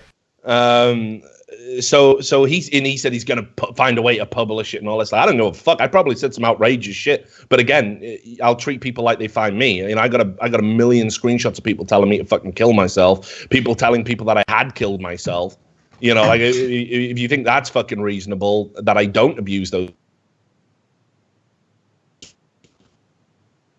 I'm not the guy. I'm not the guy who's going to go, well, the professional way to handle this is to just soak up all the abuse and pretend it's not happening. No, fuck you, mate. Fuck you, right? So that's what they're doing. And then there's another guy as well who like made up a lie saying I threatened to sue the moderators. I didn't. I said to Jason, look, mate, if you're going to keep defaming me, I might explore my options. And obviously there are no options because it's America and free speech is cherished here with the First Amendment. So I wouldn't have any legal right to sue somebody for saying I faked the story. But in the UK, I would. So that's fine. And I asked him to give me my money back if I can't actually participate in the community. And I think that's reasonable. Sure. And then I gave it him back anyway because I realized that was a bit childish.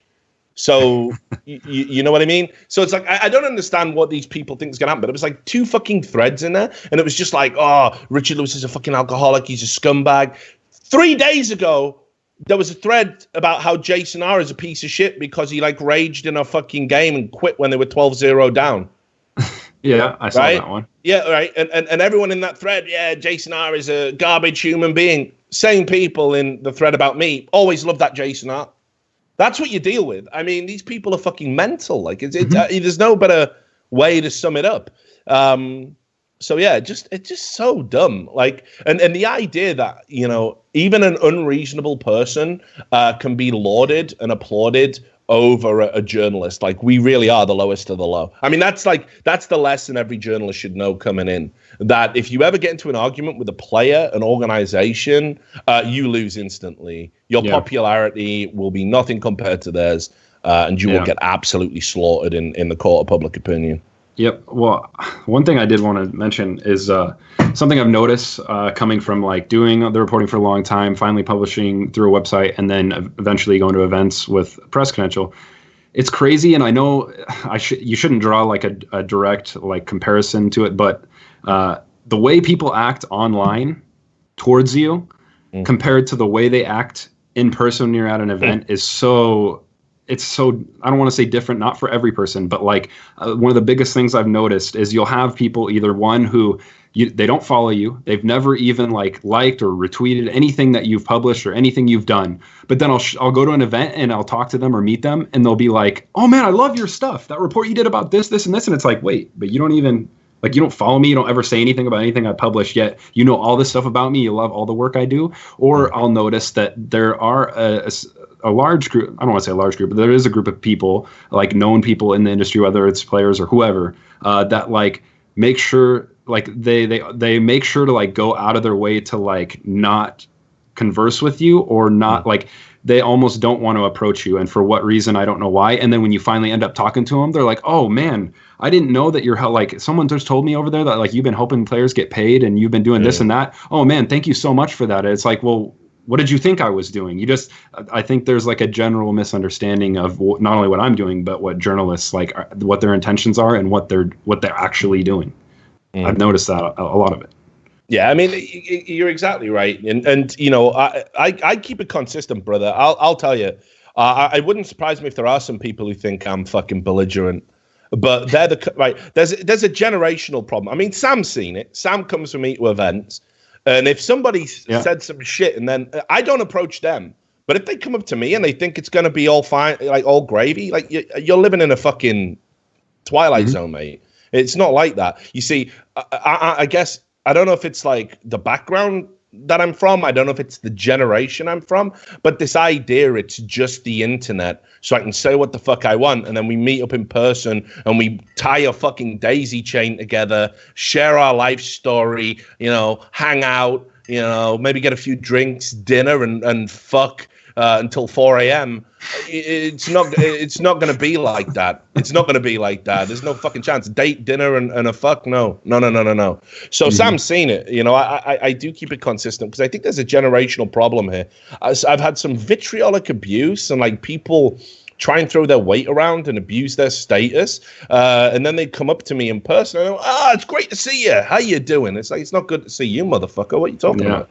You're the last person I want to see, actually. And they'll be like, they always do the same thing. They immediately put their hands like on their hips, like, really? What? What's wrong? And I have to like spell it out to them. Well, you know, when you said that I lied, and you know, when you fucking said all this crazy shit, you know, when you fucking went behind my back and you talked to somebody about not hiring me. Yeah, okay, it was 2 years ago, but we ain't talked since.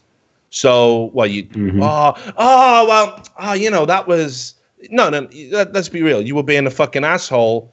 And now that we're here, because people will do anything to avoid conflict in their lives, right? People are fucking cowards. Yeah. People are fucking spineless.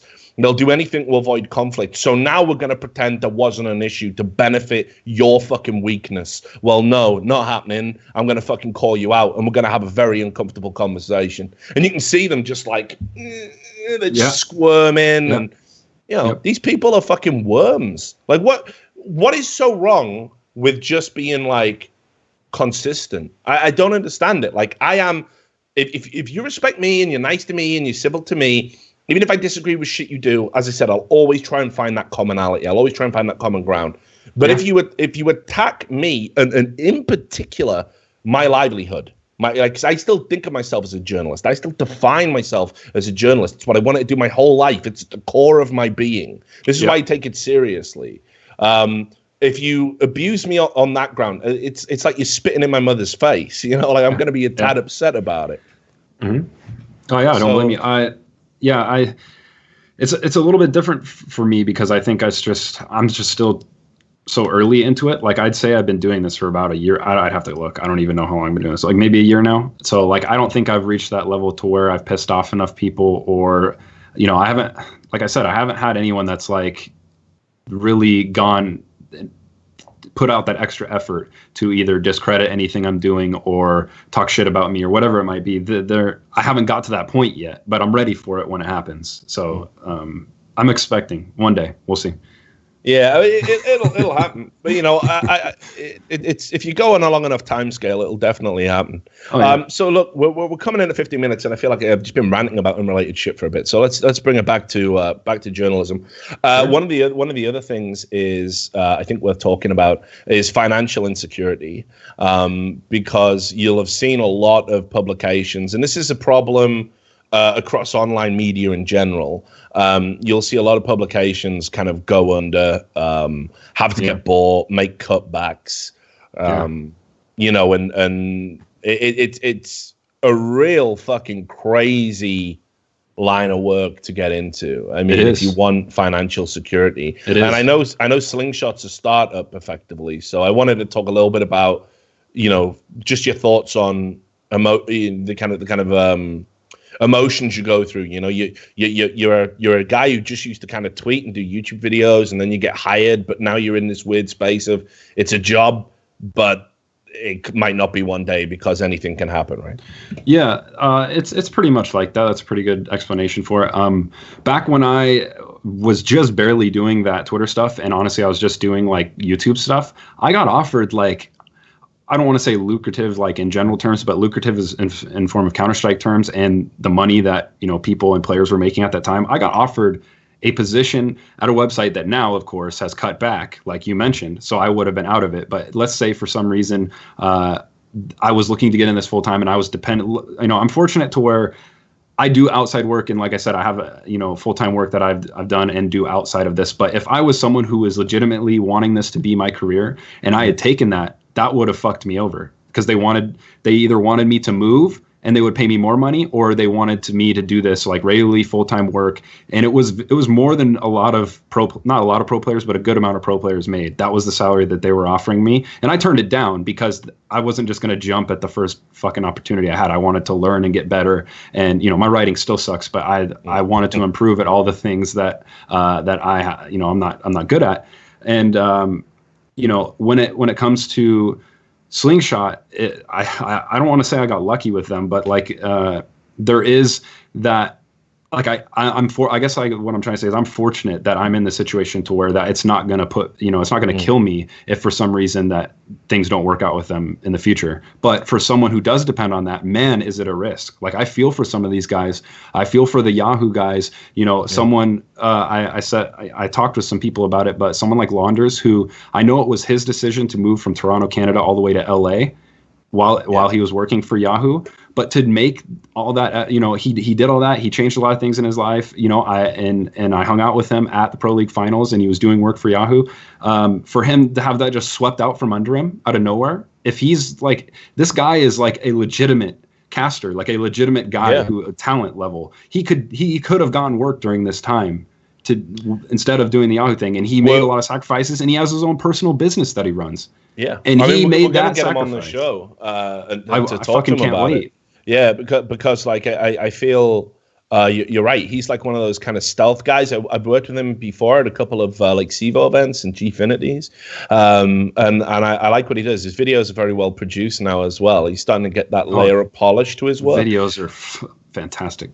So you're right, but I mean, I don't think people realize this. So LA, living in LA.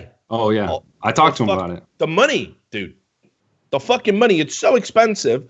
So he gets his first kind of journalism job. You got to move to LA. You're coming down from Canada. I mean, very different lifestyles. Yes. And you're moving to a place that's one of the most expensive for rent in America. You sign, I don't even know, like, because in LA, the good places to live generally do longer leases.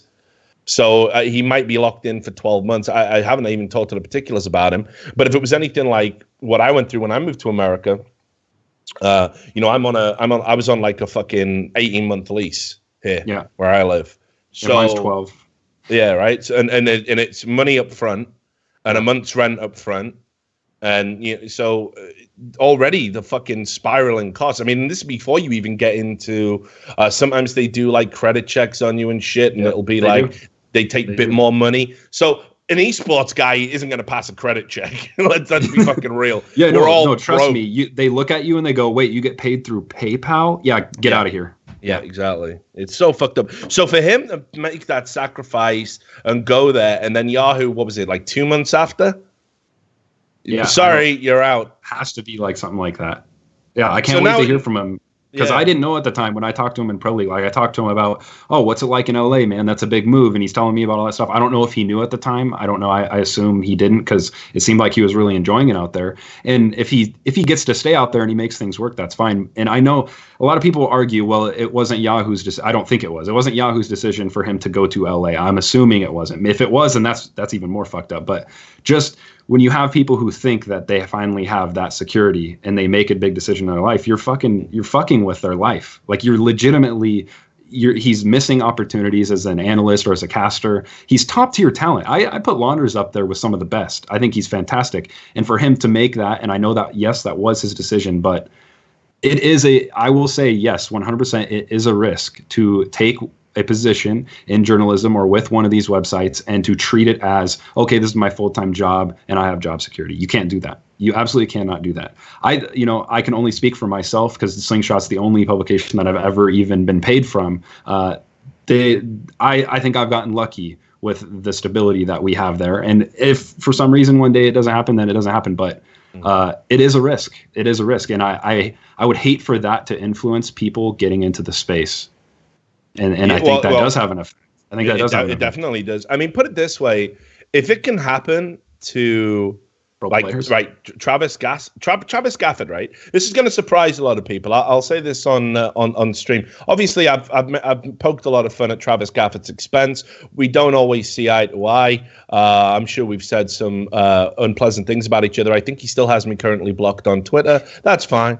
But the day that Yahoo announcement came in, I've still got him on Skype, and I reached out to him just to say I'm sorry that it happened, and if there's anything I can do to help you or any of the other journalists affected get work, let's do it. And if it helps, come on the podcast and let's talk, because I think it'll break the fucking internet, the idea of me and Travis Gafford doing a show with each other because of that history, right? And a lot of people say he's not a fucking journalist and all of this, and maybe there's a degree of truth in the sense that he's not looking to do the major stories, or he's more comfortable doing interviews, but he has broken stories that are important in the space. Yeah. And it's very disingenuous to say that he hasn't. I would never say that he's never done any good work at all. And that's a misconception about his, caliber as a reporter.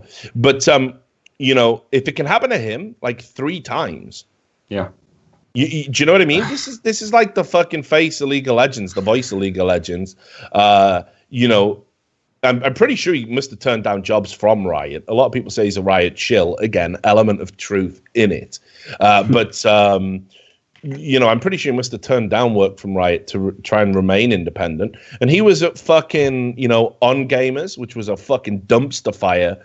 He was then at GameSpot, which was just kind of like where the On Gamers people with longer contracts got funneled to. And then he was at Yahoo and given, you know, an editorial position, and he's out on his ass again. Like, it's so mad. Like, this guy is a big deal in the fucking space, you know? And again, talking about people that maybe I don't see eye to eye with, obviously me and Slasher definitely had our fucking differences. That's Rod Breslau, for those who don't know. Because, I mean, he did a bunch of shady shit behind the scenes trying to get me fired at the Daily Dot, which, again, I can't forgive that. But, you know, he's had a tough fucking time, since what happened with ESPN. Do you remember when he went on the fucking ESPN broadcast looking like Nosferatu? Yeah. Yes. Yes. Remember that? Yeah. He looked bad. And, you know, who put him in that position? Mm-hmm. Who said, okay, well, you look like you haven't slept for 3 days. Your skin's greasy. You look like you're going through extreme opioid withdrawal. Let's get you on camera then. No makeup needed. Whoever said that sold him down the fucking river, because it was a layup for people like me who he'd fucked with. Yeah. Like, especially because he was talking about drugs on the stream. So it's like the jokes write themselves, you know. So anyway, again, people, nice. Sam's brought the picture up. You can see there for yourself. It's bad. And you can see, look, players of esports games using amphetamines. It says underneath, like, and there's this guy like pale. And was that as a result of Semphis saying, "I don't give a fuck, we're all in"? Yeah, that was when Launders stumbled upon some mad story from nowhere, like just casually in an interview, which does happen from time to time. So anyway, you know, he got fired by ESPN. I suppose it makes me a bit bad because he sort of did gloat about that a little. You know, and that's a bit fucked up of me. I can reflect on it that much, but like, I don't want him to fucking starve and die and not be in the space. If he can come back to the space, not be an asshole, and do good work, like I'd welcome him with open arms. I've thought about reaching out to him because he's doing a lot of stuff on the Overwatch League, and I think this might be like the part of the movie where the two enemies who've been fighting need to kind of pair up against the greater evil. Yeah, the enemy of the enemy is my friend. Yeah, we might be there, you know. But it's what I mean. Like, it's so tragic what happens to people. That's ESPN that just put Rod out on his ass. And maybe he deserved it, you know. Like, I don't know the ins and outs of what was happening internally. But if he was fired on the basis of looking like a hot mess on stream, like, come on, dog. You can't fire someone for being fucking gross. Yeah. It's, you know, like, that just shouldn't work. Yeah. And the Launders situation is unforgivable. The thing is ridiculous, you know. Yeah, it's weird for me to see, you know, because I don't like I said, I'm fortunate, but I still am confident enough to be able to say I think that the work I've done speaks enough for itself to be able to have a little bit of stability. But there are people who do good work, and Launders is the prime example of that. That just because you do good work doesn't mean that you're safe, and it's unfortunate because it's crazy the amount of money that these publications offer only to reel back in 2 months. Like I mentioned before, I was offered a position for a significant amount of money, and that position doesn't exist anymore, nor does the whole section I was going, if I would have taken it, would have been about. Like, that doesn't exist anymore. And they were offering ridiculous money. So I don't know enough about it to understand why there is a maybe it's, you know, people in charge that are unfamiliar with the space, but there is, like, it just happens all the time. They'll pop up, they'll offer a good amount of money. Someone's like, "Whoa, wow, this is good money, and I can do it, you know, doing something I like to do about this game." And then, you know, 2 months later, it's gone. So I don't know the source of that, and I would like to know. Like, I wish there was a bit more stability that people could count on, because then I think we would have a better product as a whole. And it's crazy, right? And I'm going to tell you why. Because, right, we all recognize this is a growth industry. So there's going to be some benefit in being the number one receptacle for breaking big stories, for producing good video content. You're not going to get the money now, but you're going to build a brand, and you're going to get the money in 5 years. Yeah. And there's no company in the world, it seems, that's willing to make the hires, drop the money into the pit for 5 years, and then you win. You are the ESPN for esports. And everybody said when ESPN came in, well, now we don't need the ESPN for esports because we got ESPN. Well, look what's happening to ESPN. Making cuts across the board. If I was an esports guy at ESPN right now, my ass would be fucking blinking like a cyclops in a rainstorm. I don't think trying to be the ESPN of esports is even a good idea in itself. I get that mentality, but like even that, I think that goes a little too far. I don't necessarily think that we need an ESPN for esports, but we need a location for that good content, for good work. We do. Well, expand on that idea. Because, I would like there to be one. It's evident it can't be HLTV. No disrespect to the work they do. They're a hugely important site in the space. It can't really be ESEA. It can't be ESPN. So, what? I don't know. Who can it be? I don't know that we. And why don't we need one, in your opinion? First off, I'm kind of against having one specific entity be like the end all be all place. And I think it's kind of good. I do actually appreciate a lot of the work that the HLTV guys do, but I don't think if we had HLTV being the end all be all place for all of it, I don't like the idea of one specific website or entity having control of everything, whether it be in esports or, of course, with what we're doing. Right. I think the competition that breeds like better content. I think that I don't know. I guess I don't have a good enough explanation for it to give you, other than I think that not only the competition breeds better content, but I think that different publications and different content creators can bring different things to the table. Different journalists can bring different things to the table. I don't want it to be, say, even though I just work for Slingshot, like even if I was a part of Slingshot, I wouldn't want to say I only want Slingshot to be the only thing that exists. I just don't. I don't have a good enough reason. I like it when there is no. And I agree. I definitely agree with you in principle. But I think what we've got a lot of smaller publications that they're not really competing in the sense. We're trying to scoop each other on everything that's happening. Like, for example, HLTV, they traffic-wise, they're propped up by their like event coverage and their stats database, right? Which, back when Cadred and HLTV had a beef, and I respect all of the staff over there. I even did an interview with them when E-League launched. There's no beef there. It's just Nomad's just fucking crazy. Nomad is just crazy. Like, he's just, I don't know if it's like maybe I can't get into his head, but he's so combative all the fucking time. Doesn't reflect on maybe things like when you criticize him. Well, why didn't you publish this story about, these skin sites going down? He's like, well, it's got no relevance to the pro scene. And then it's like, well, neither did this. And it's like a BenQ monitor, story. And it's obviously a sponsored piece. And they've got ads for those sites slathered all over the publication. And I'm not saying, look, again, you've got to make money. You've got to eat. I mean, historically, HLTV has really struggled to monetize its huge numbers. And I know that from being in that line of work myself, when I used to monetize Cadred, a rival site. But honestly, the stats are the core of that site, and I think it's amazing what they can get from it. But I love all the reporters and Tigris, or however you fucking pronounce his fucking stupid name. Good luck. Yeah. I mean, these guys are great people who offer something vital to the scene, and the stats are at the core of that. But they will happily wait for you to break a story, and then just write up a watered down version of it on their site. Sometimes not even giving you credit. Yeah, sometimes not even giving you credit. Times.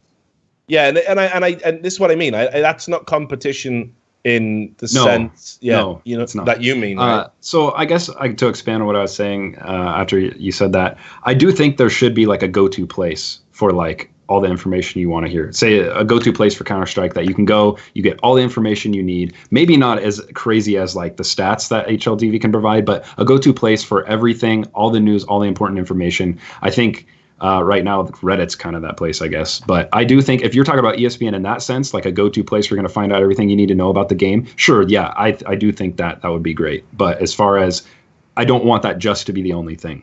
That's all.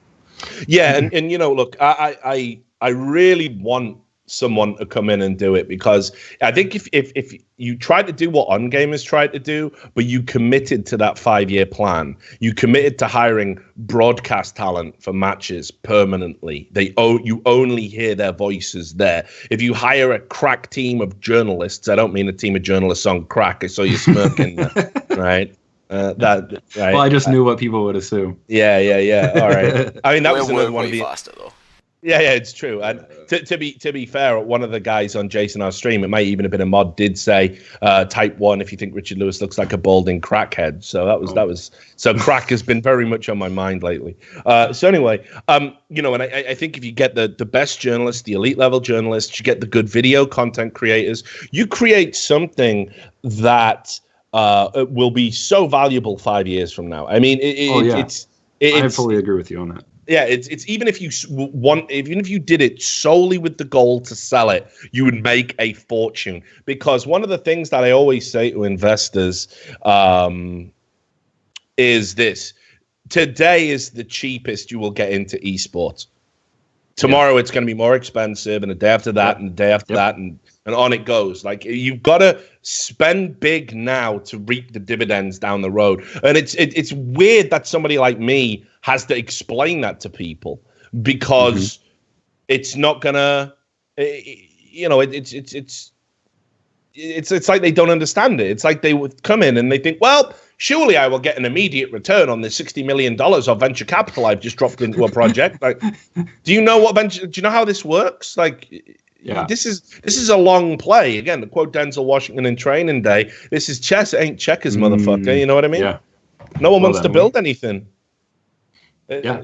Madness. Well, there's that, and then there's like the numerous like CEOs of organizations. Like, here's another thing. If we just want to keep going down the list of things I've learned, and you can actually apply this a lot of places in life, but the amount of like either organization owners or managers who have absolutely no idea what the fuck they're doing. Like, they're multiple years into this, they're running around with VC money and they're literally throwing it wherever just because they think it's the right thing to do. These are like, there's a lot of places in life that you can go and you can visually see that people have no idea what the fuck they're doing. But esports, especially in Counter-Strike and some of the organizations involved, holy shit, is there a lot of people who are running around doing things just because they feel like it's the right thing to do. Throw money here, throw money there. And when you're doing that, that's only going to make things more difficult if you have someone behind you who's like, I need my money back already. It's going to be more difficult. But the amount of mismanagement is something I've noticed. It's rampant.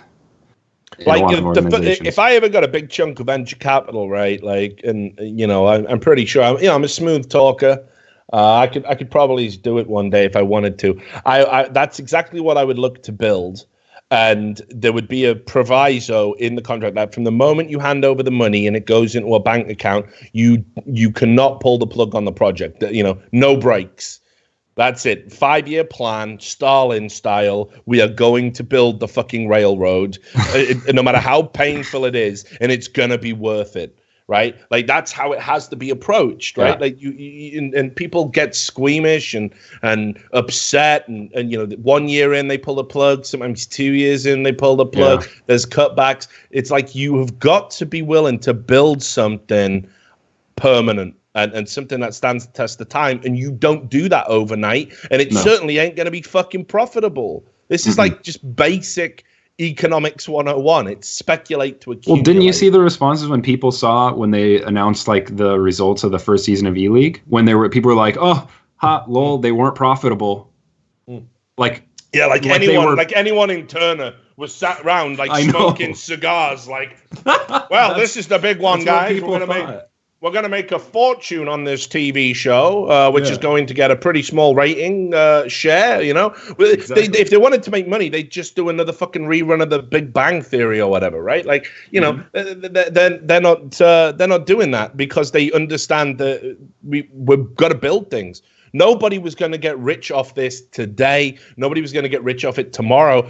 Nobody was going to get rich off it a year from now.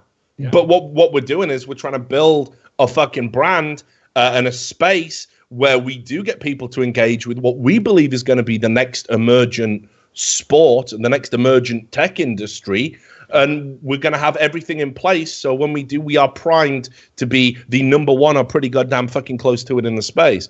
You know, and again, people might want to clip that. If 2.5 years from now I'm out on my ass, yeah, it was a good run, that E-League, wasn't it, Rich? And I'm just another washed-up Z-list celebrity who was on TV for a bit. And maybe people will laugh at me. Again, like, you know, I chose that job over other things, even stuff outside of esports, because it was a real passion project for me to get esports on TV and beam it into people's fucking homes. You know, I could have been doing a million other things, but this was what I wanted to do. This was like the final chapter for me. So as long as this job lasts, this is the writing the end of the Richard Lewis esports story, you know?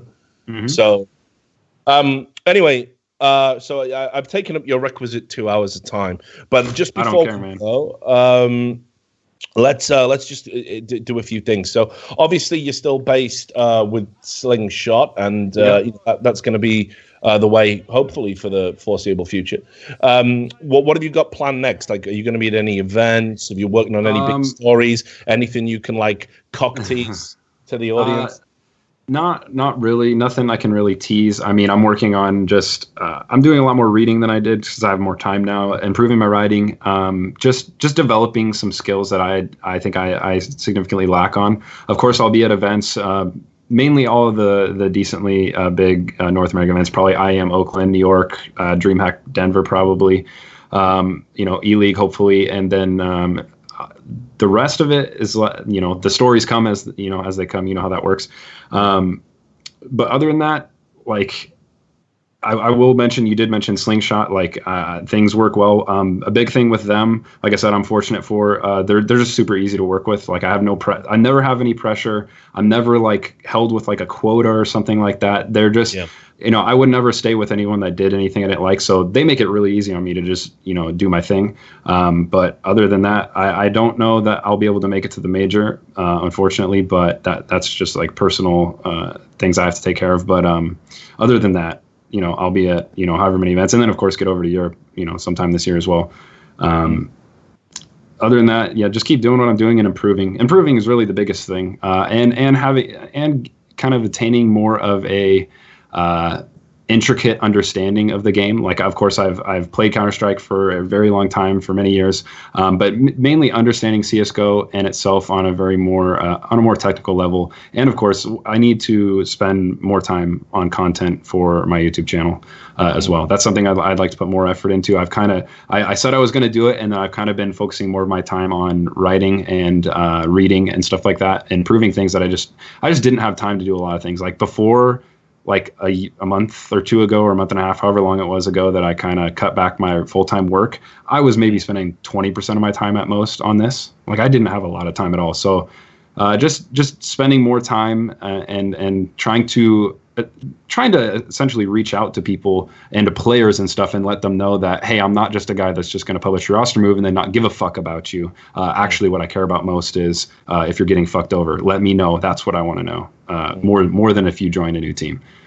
So improving, I guess, is the way you could label it. Yeah, well, you know, I fucking long may it continue, man. I look forward to seeing you at the next event. And just before you go, because I know you're a big UFC fan. Yeah. Right, so obviously we got the McGregor-Mayweather fight coming up, and yeah, listen, right, like, obviously I'm not mentally ill. I think Mayweather will win. I think, you know, his win condition is obviously just a points victory, right? And McGregor's got to kind of swing for the fences and hope he catches him with something. But I've been watching all the daily training videos. I have too. You have? Yeah. And I spend a lot of time in a boxing gym. I used to box. You know, been around. Yeah. You know, training kids and stuff. And I don't know why McGregor's camp are putting these videos out, because I'm watching them and I'm a little bit like, underwhelmed, putting it Yeah. nicely. Like his hand speed doesn't look up to snuff. His lateral movement looks bad. And then Mayweather just put one out today, and he's just looking like the best pound for pound. Is that the one you're talking about, where he's like, oh, I'm not the same fighter I was 10 years ago, 5 years ago, a year ago, and he's just like going lightning speed. Yeah. His hand speed is just so rapid, like. For me, yeah, I am an avid MMA fan, big time. I actually talk to Sam about it all the time, or we'll get together and watch it together through Discord or whatever, every like UFC event. But for me, I'm actually a big Conor McGregor fan myself, and have been ever since he came to UFC. But there's something about him, and that's why he has the nickname Mystic Mac. Of course, everyone knows that's why, because he's been able to like predict what's going to happen, what round it's going to happen. But for me, he has something about him where, even if this is a 100% to 0% chance that Floyd Mayweather is going to win, he has an aura or some kind of thing about him that just, it makes you want to believe. And especially if you watch the clip, which I think they included it in one of his recent training videos, where he's like goes up to all the boxing journalists where he walked his friend out, and he's like telling them, I am boxing, just wait, I'm going to change the world. You want to, he has a thing about him, you want to believe him.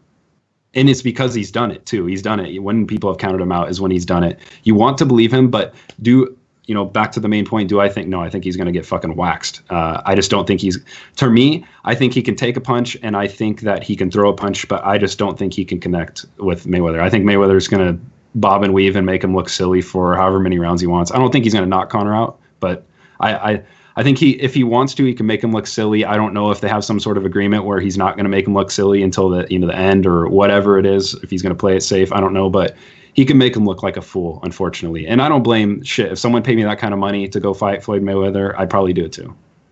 Yeah, I mean, look, at the end of the day, it's a money move, and Conor knows that shit, right? Like, I mean, this is it. This is the fucking retirement. This is never having to work again. This is doing whatever the fuck you want for the rest of your life. I want him to still fight, though. That's the thing. In UFC, like, if he does this and then retires, I'd be pissed. That's the only thing. But if he does it, loses, and goes back to UFC, I don't really care. It sucks that he hasn't defended his title ever. But other than that, whatever. More power to you if you want to make some cash. Yeah, and and I suppose there's a vague possibility of a TKO. Mayweather's, has stopped. I'm trying to think of the numbers off the top of my head without Wikipedia. I think he stopped a few people, but I mean, he's not. Yeah, it's been a while. Yeah, it's been a while since he actually stopped someone. I think McGregor's definitely going to have had some big hits. But like I say, I just think, just watching these videos, and he's like going, he did a tweet the other day, you've never seen moves like this. And I'm like, no, I have. If you're watch boxing, you've seen way better moves. Yeah, generally in my gym, when the kids came in and they just started to learn boxing, and they were throwing these big, ridiculous, no economics of movement with your hands on the heavy bag and just wearing themselves out and not even having any good. Yeah, I mean, it's not as bad as Rousey, but I mean, it doesn't make me think. I'm going to put a $500 bet on as well. I think I found a place that's got like 12-1 or something. On Floyd? No, obviously on McGregor. There's no point in betting on Floyd. And if I put like 10,000 down, I'd get like $50 back because I'm retarded. So yeah, fuck that. But I gotta say, like I went in kind of believing he's got that puncher's chance, and now I just think Mayweather might. They're even like publicly letting people know who he's sparring with. And if you look who he's sparring with, it's like a retired soccer player who kind of spars for, in the meantime, some guy who's like amateur level 20-20 record, and then someone else who has no record at all. And it's like, I don't know if they're doing that on purpose, but like, obviously if you're gonna be sparring those people, you're gonna look pretty good. But if you bring in a guy who, obviously he probably doesn't have the opportunity to spar someone legit, but like, I'm surprised at how open, like you said, that they're showing his training and who he's sparring with. Yeah, it's impressive. I'm trying to think as well. Was it GSP who brought in Mayweather when he wanted to learn how to box? Did he bring him in for a secret training? I can't remember who did. Someone did. And it's like, imagine not having that luxury of being able to bring in like one of the best pound for pound fighters that's ever existed to train, because that's who you're fighting. Yeah. But yeah, his sparring partners stink. Well, like the Diaz brothers, they've brought in like really good. Like, is it Amir Khan or someone? They spar with someone who's like a legit professional boxer. But like even those guys aren't going to fare against Floyd Mayweather. I know he's old and everything, and everyone's like, he's old and Connor's young and he only takes one punch, but those are big ass gloves, and Floyd's throwing them faster than Connor can with his little 4-ounce gloves. So I don't know. Yeah. Well, I guess good luck. See. But I wanted to pick your brains about it because I know you talk about UFC. I haven't even talked about it with Thorin yet. I've been waiting to talk with him about it because I want to know what he thinks. I'm sure he'll do a video. I know he's pissed about the fact that Connor's like never defended his title, and I agree with him on that. But I'd like to pick his brains about what he thinks. What he thinks about this. Yeah. So, well, look. Anyway, it was great to get you on the show. I have no idea if we covered all the topics you wanted to, but I wanted to kind of bring up journalism again. Since I'll come on anytime, man. Yeah. Well, here's another idea that me and Sam have been having. Right. So I'm gonna reach out to Steel. Probably get Launders in there. Maybe Metas. But I wanted to get you involved as well, and have this idea for the next event. Just do like an alternative stream. But so it's audio only. We're not going to show the games. We're not going to restream or anything. But people can sync up the alternative stream if they want. And basically, we'll just watch the games on a stream, and we'll just have people like tagging in and out. Whoever's not working the event, and a few ex-players and stuff. Yeah. And we were thinking about that. Doing would be awesome. That would be fun. And it'd be nice, I think, to get like some, a journalist perspective on there. So, somebody could talk about, roster swaps and whether there was any disharmony in the team or whatever, Yep. So yeah, I think that'd be good. But anyway, yeah. So look, definitely thanks all for coming on, and to everybody out there watching the show. For having me. Oh no, pleasure. Really, time flew by. To everyone who donated and subbed and all that while we were doing the show, really appreciate it. Be sure to go and get yourself some merchandise. From our wonderful shop. We appreciate it. And of course, as well, make sure that you support DK stuff. His Twitter is down there because Sam's done his job as per. Good on you, Sam. Although you have been arguing with some guy in Twitch chat for ages. He's just broken, mate. Has he? Yeah. Right. He got timed out because he spammed one in the chat 400 times. And he tweets me saying, banned for different views, what a hypocrite. I was like, well, first off, I didn't ban you. Second, you're broken. I don't know what to tell you. It brings out, whenever we do this shit, it just brings out the best people, doesn't it? We really have the best people, don't we, folks? And if you're watching the YouTube video, again, we've had multiple people messaging me, as they do on a daily basis, saying we have been unsubscribed. Well, we did hit a landmark. We went past 91,000. We actually got there. It was like pushing a boulder up a fucking hill. We'd just gone past 91K. And we now seem to have people resubbing at a rate that is cancelling out YouTube's fuckery. So if you are watching on YouTube, check to see if you've been unsubscribed. If you aren't already subscribed, make sure you subscribe and also comment and like the video, because that'll help engagement. That will help us get posted out there so people can find more of our content. So there you have it. So thanks very much to DK. Be sure to follow his work. Be sure to support Slingshot. And we're going to take what might be a break for the live stream. We're talking to Count Dankula at the moment, the guy that we did the fundraiser for. He might be able to come on and we might be able to do something. So we're going to quickly check if that's still the case, because the schedule's been a little bit fucked up today. But if you are watching the VOD, that's it. The show's over. Take care of yourself, and we will see you on the next episode. Bye.